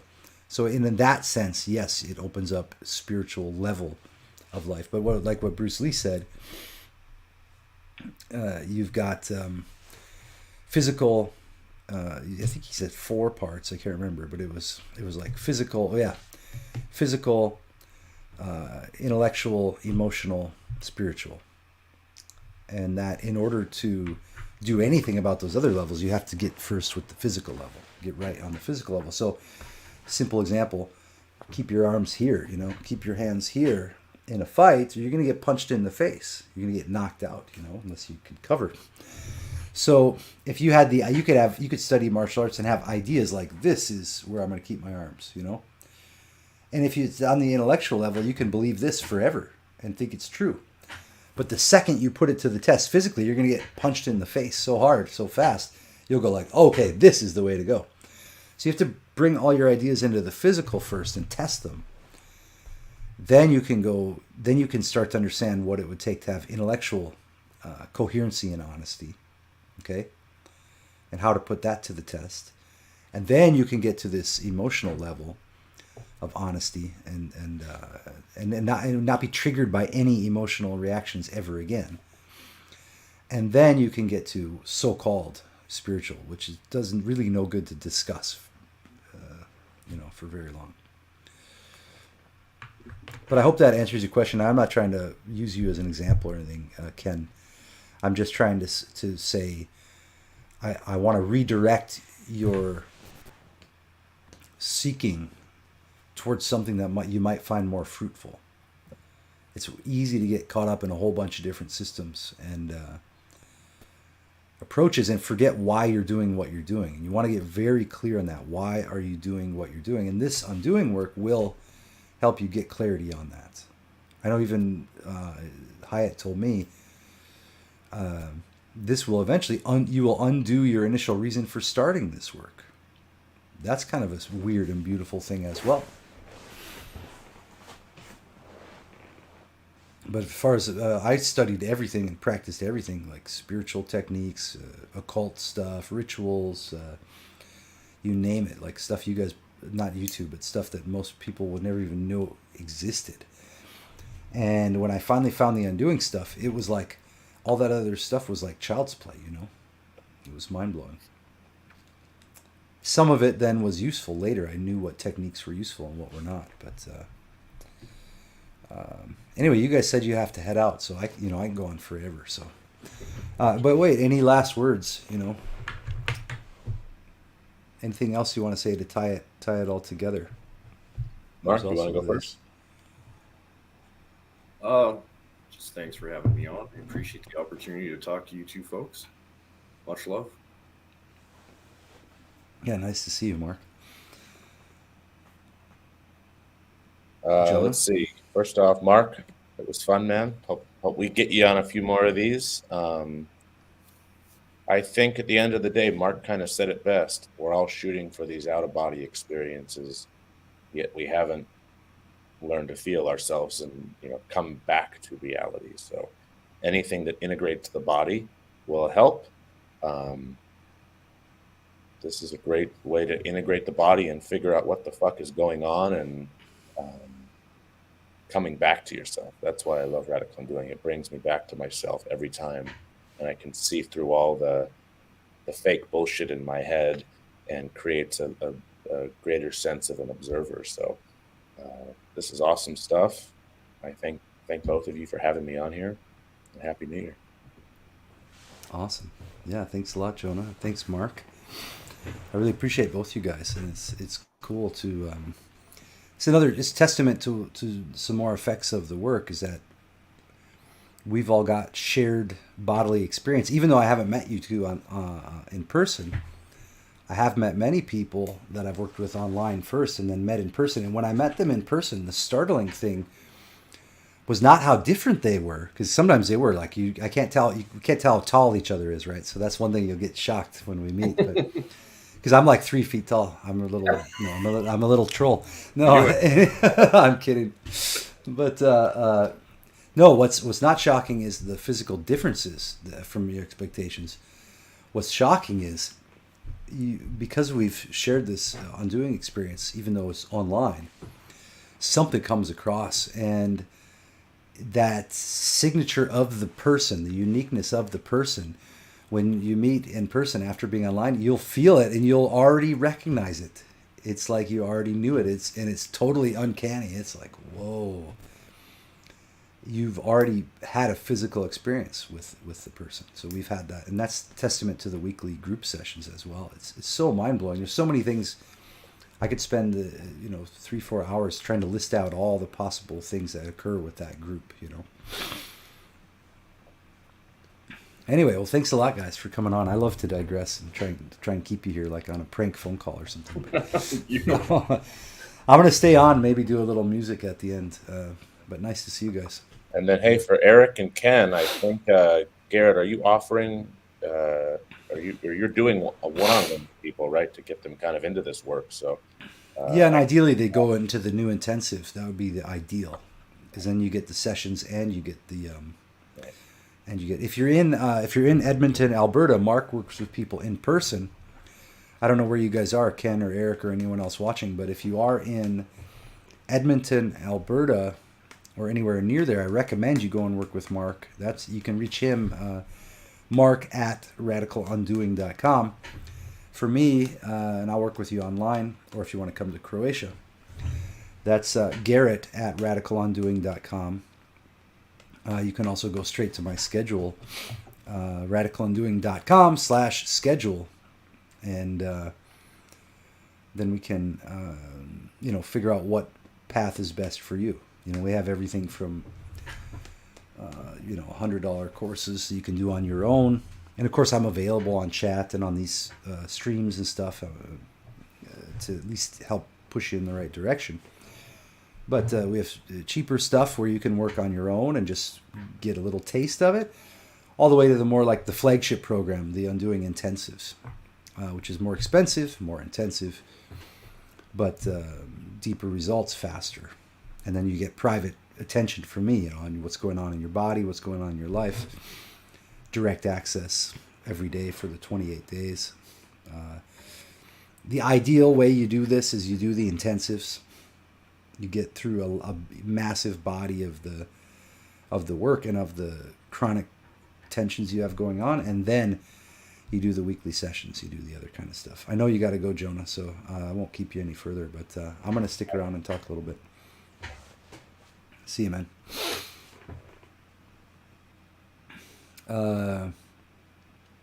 Ken, you said skin. I was going to say, I was trying to figure out what slim meant. Leads to being more comfortable in your own skin. He corrected it in the comments. Socially as well, talkative and so on. Definitely. And if you go back and watch the beginning of this stream, you will notice that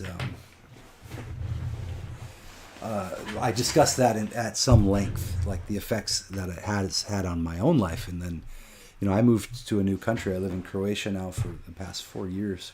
And actually almost exactly 4 years in like 16 days, let's say. Give me a second.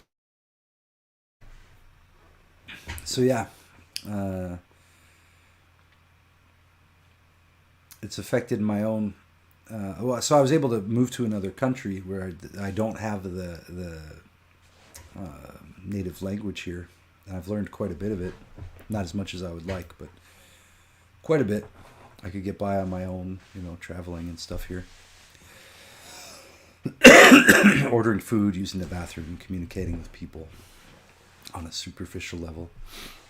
And I noticed I had to push through those barriers over and over, but the undoing in my accumulated practice of it over all these years allows me to know when I'm getting trapped in my own tensions and my own fears, and then I am able to overcome them very easily because I draw them into my awareness.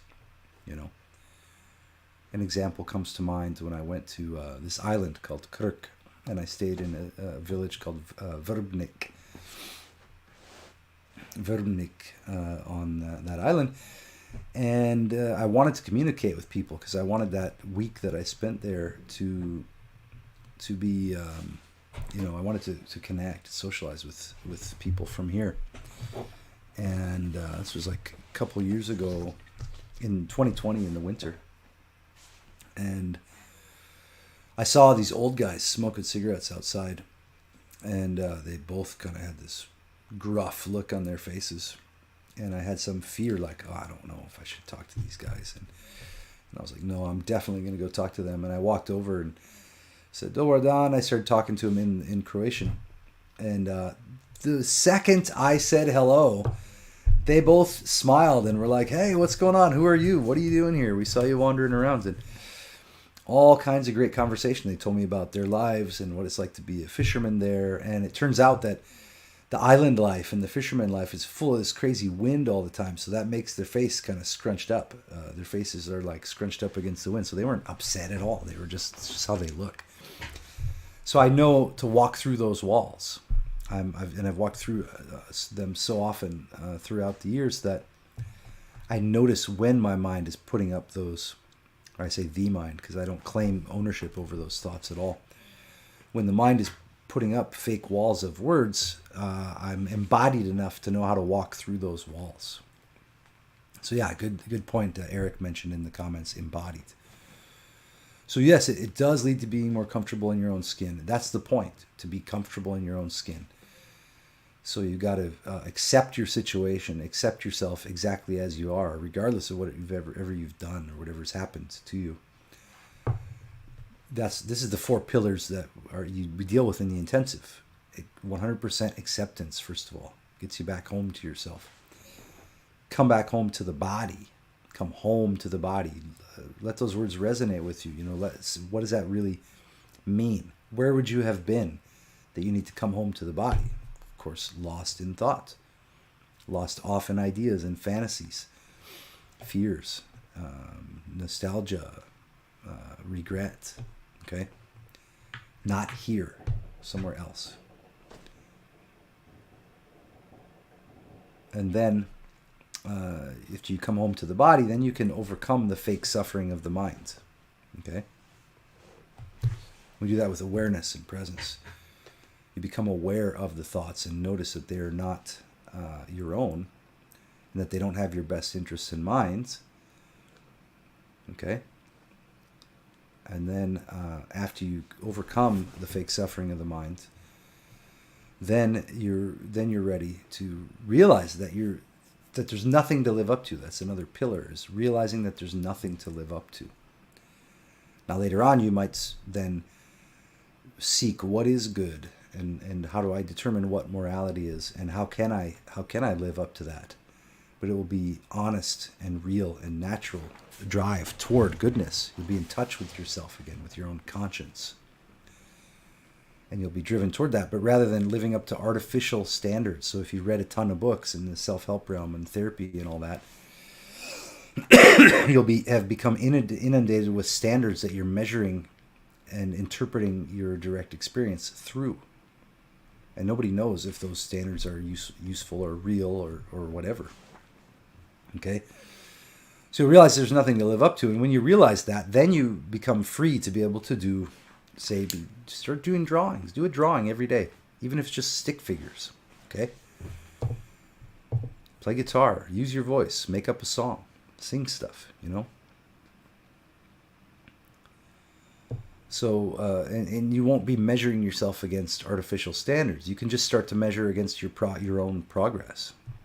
So you start doing stick figures, and then you start doing body drawings. You can look at your work yesterday and see, what can I improve on this for tomorrow? Little bit at a time. After 100 days of that 5-minute drawing every day, you're going to be amazing. Your ideologies kind of go away, yes, because you're going to see, you're not going to be able to tolerate that cognitive dissonance anymore, and the tension will break apart. The tension will break apart, and you won't be able to maintain those lies and those opinions in your mind anymore. Opinions are tension, and they're junk. They're like, why do you need to carry opinions around? A little kid full of curiosity, exploring life, doesn't have opinions about what is going on. There's a quote I like to repeat from The Mentalist that says, it's in season 2, episode 6, I believe. Excellent episode. And that quote is, if you could stop seeing the if you could stop seeing the world in terms of your likes and dislikes, and you could start seeing things as they are in themselves, you'd have a great deal more peace in your life.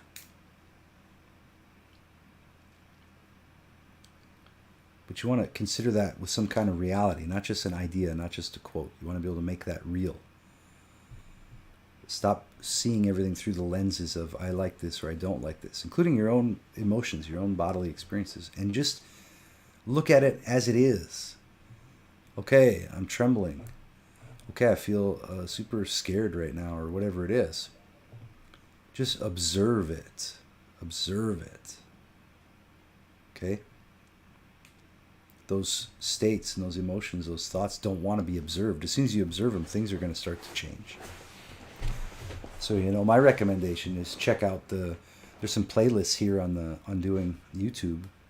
Any of the playlists you see with the Undoing exercises, like the Self playlist, which includes face stretches, shoulders to ears, the flops, and the laughing breath. And it's got very specific instructions. So you want to review the video at least once a week, at first, maybe even once a day, just to let the instructions wash over you and see each time if you can follow the exercises, follow the instructions carefully, and you will iterate each time, follow them a little bit more precisely each time, and don't fall asleep to what you're doing. Don't just sit there and do this and be thinking of other shit. Just observe yourself and what you're doing.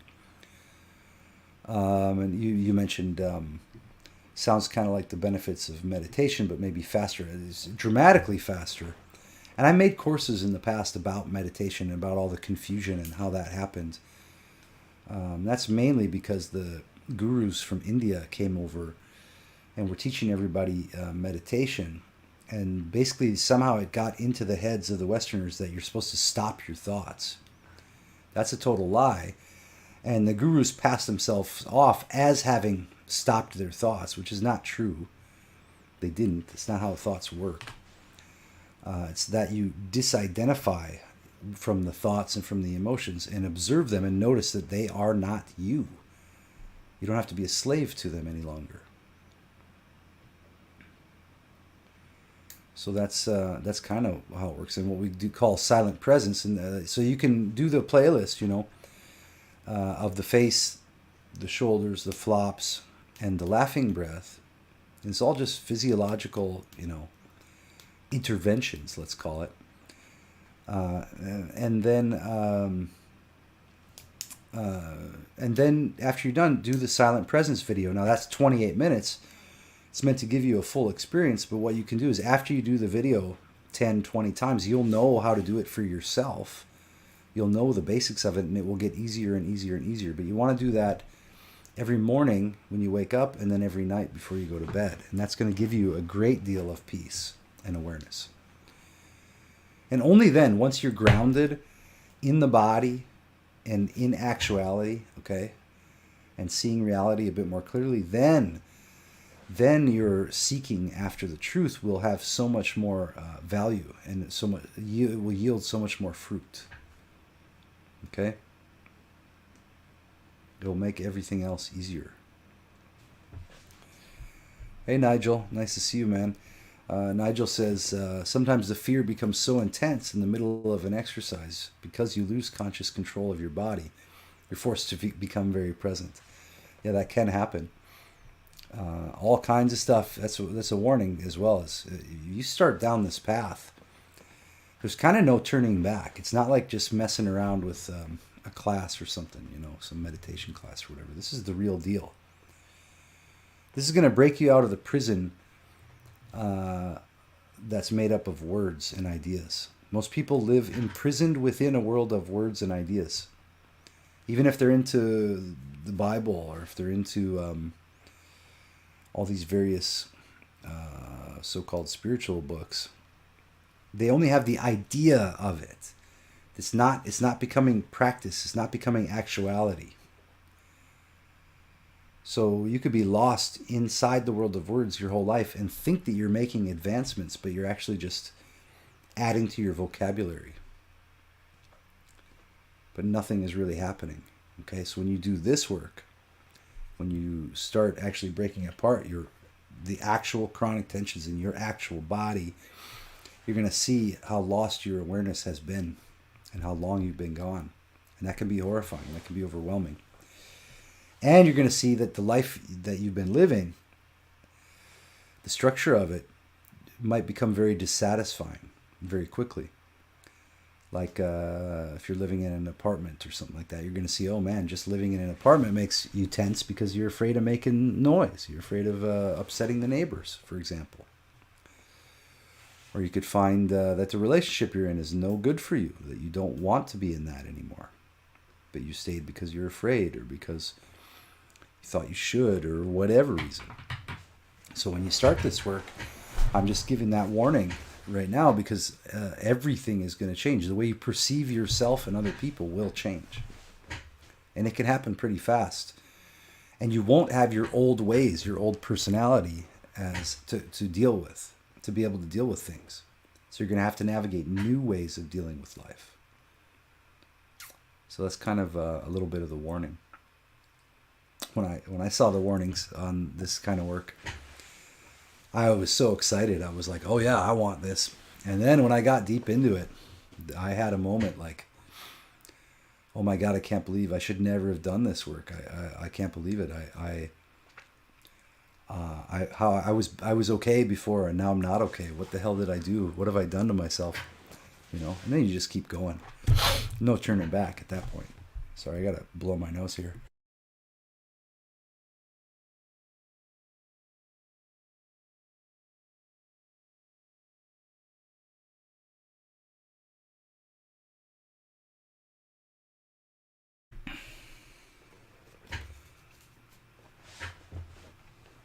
So yeah, Eric mentions, too late, I'm somewhere I don't recognize. Let's show it.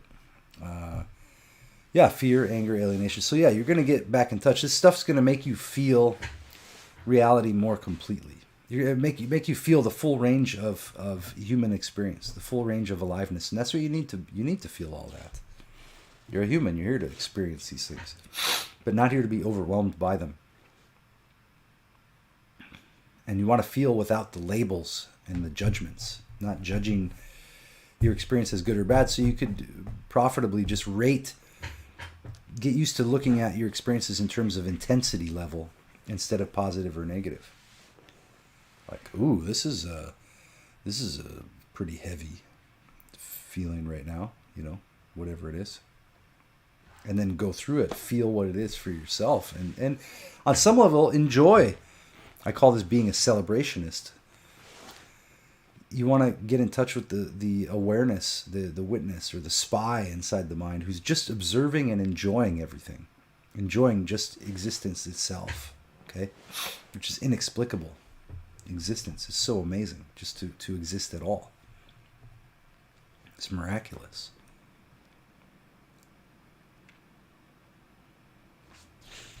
Ken, you mentioned...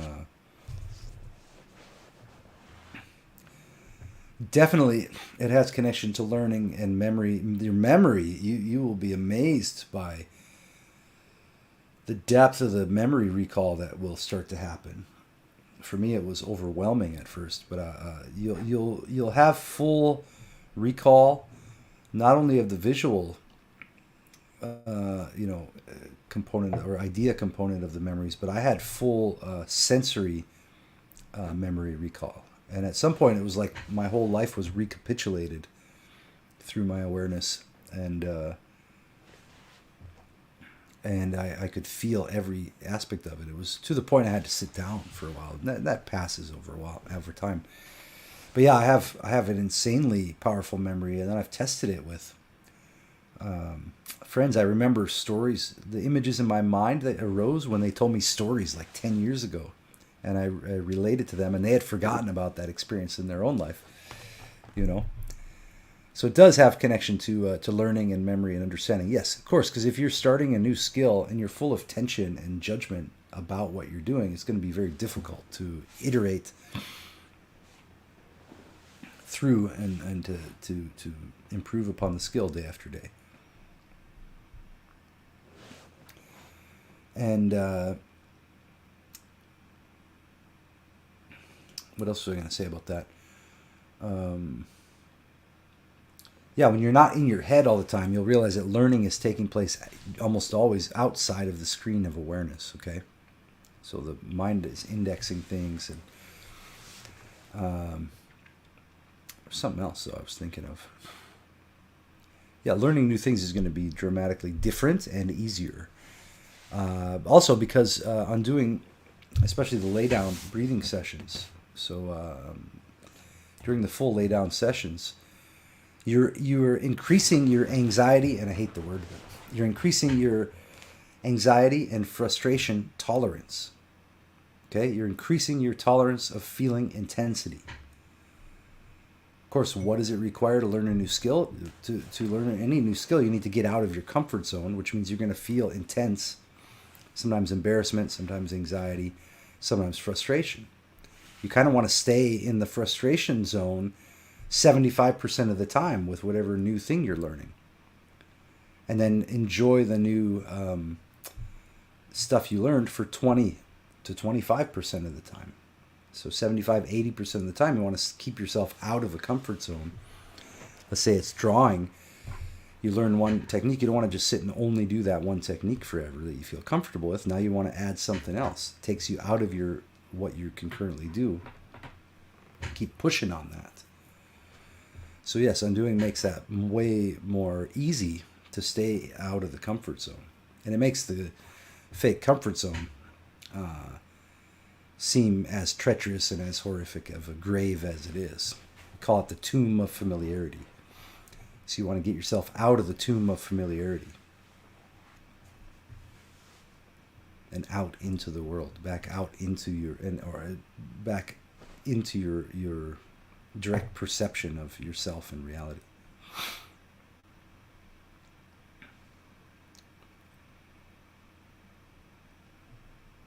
Yeah, and Nigel mentions the sudden, vivid memory recall of childhood can be overwhelming at first. Yeah, but I saw it as like a redemption of my past, because in the reviews that I got of the recapitulation of my whole life, I was talking about this with Sava, with Posh on the stream yesterday. When I had the intense memory recall and that recapitulation of my whole life, I got to view it without judgment of myself or other people. So it wasn't positive or negative anymore. It was just the textures of the experiences. And it was all beautiful from that point of view.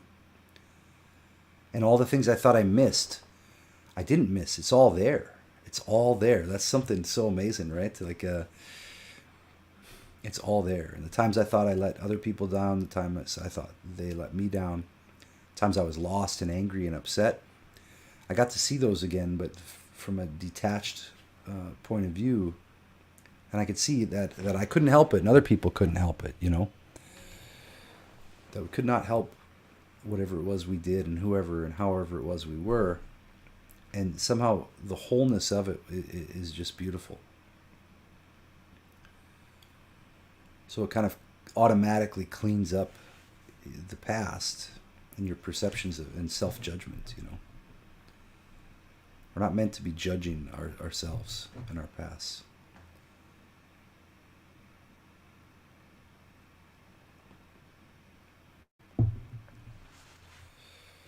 So yeah, I don't know if anybody wants to jump on. It's getting to be a couple hours. I think I'm gonna wrap it up here. Maybe I'll create a new playlist on the YouTube and put the silent presence into it. I'll post that link. Let me grab it here because I happen to have it open right now. Maybe I'll give you guys a little gift too, just in the comments. There's one that I'm putting into the intensives that I don't have. See if I have it here. I do have it. So this one's there's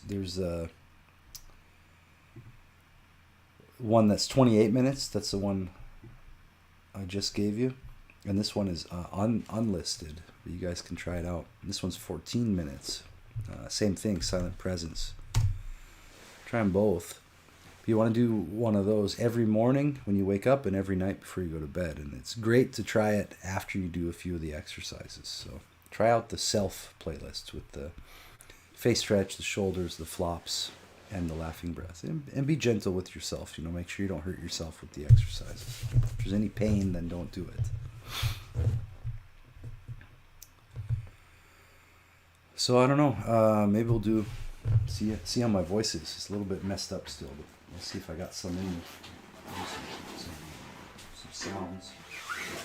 With the little guitar. Excuse me, I might have to tune it for a moment, but let's just check out the old tuner. Can do something nice, something related to what we're talking about here. And I try to push myself, even with every repetition of a song that I do, that I try to do something different, try to learn something more about it, try to do the voice a little better, you know. I just started writing songs again, so that's kind of cool. So I had a wall of shit somewhere in my mind that I shouldn't write songs, that I'm going to write something idiotic, and then it's like, just write the idiotic thing, you know? The whole rock opera that I wrote began from writing an idiotic song and then expanding on it. So, you know, I still have that shit going on, but I know when it's there and I know what, you know, how to start dealing with it, so.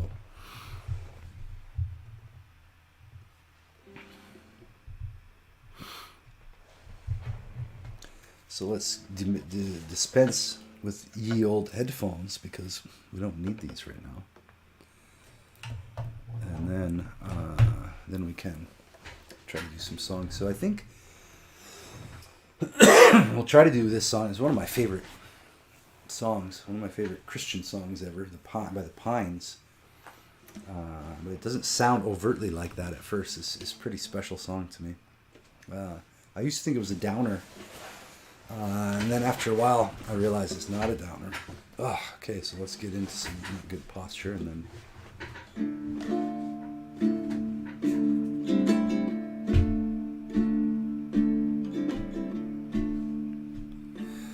Oh, let's see.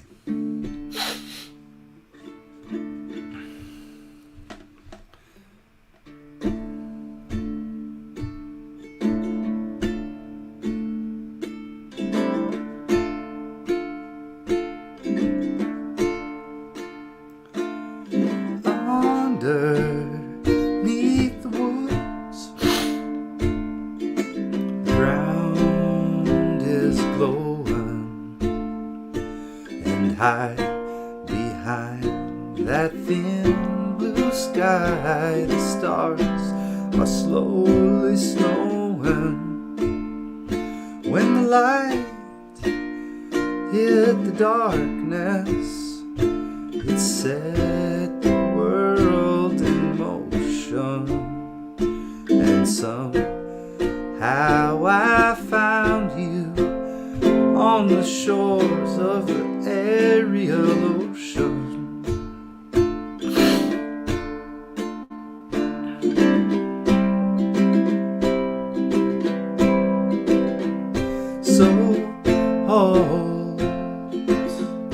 hold on to me.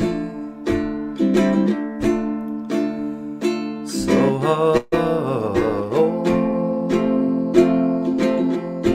hold on to me. My heart is wrapped in rain. Warm blood runs through my weathered veins, and I'm down on a highway under a murmuration of airplanes.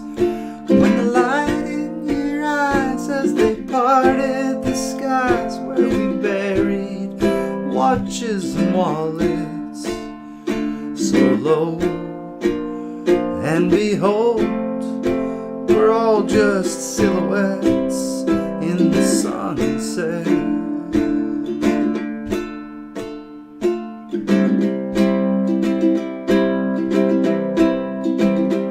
So hold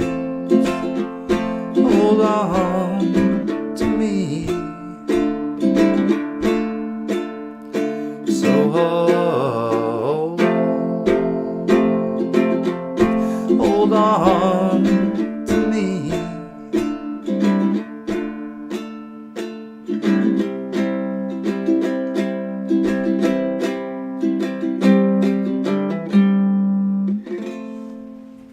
So that's a nice one. And what was the other one that came to mind? See if I remember it. Oh yeah, by Bonnie Prince Billy. Such a beautiful song.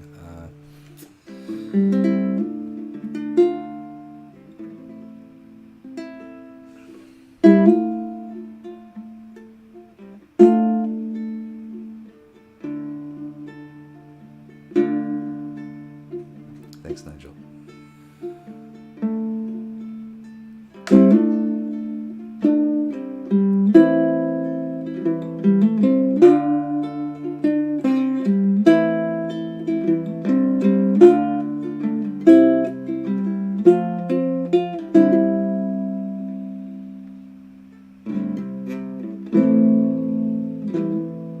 Well, I like to have a good time. Any of my friends will tell you. So if you confront me with stupidity, I'm doubly angry at you. And I say nip nap, it's all a trap, obus, and so is this. Whoa, whoa, to Haiti go and watch it all come down. So I become more lively to bury all of the ugly. Oh, persons sometimes must be them bodies buried. And I say nip nap, it's all a trap, obus, and so is this. Whoa, whoa, to Haiti go and watch it all come down. Ding dong, silly song, sure do say something's wrong. Smile a while, forget the bile, and watch it all come down. And I told the water, and an urchin poked me, and I must be godfather to anyone who will have me.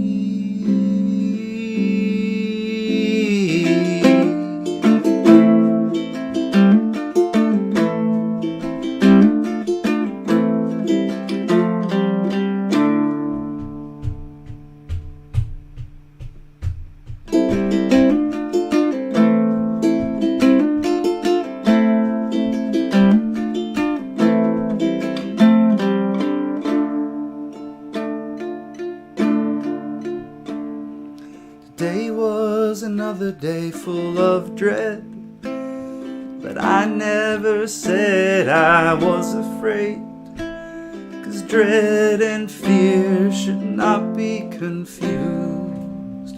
By dread I'm inspired, by fear I'm amused. I say nip nap, it's all a trap, Obus, and so is this.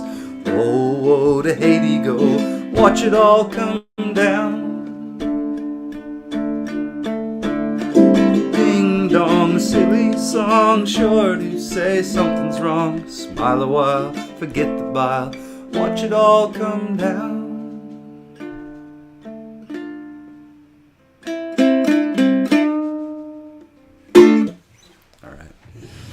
There we go. That's what I got for you for today. I could always play more, but I think that's a nice note to end on.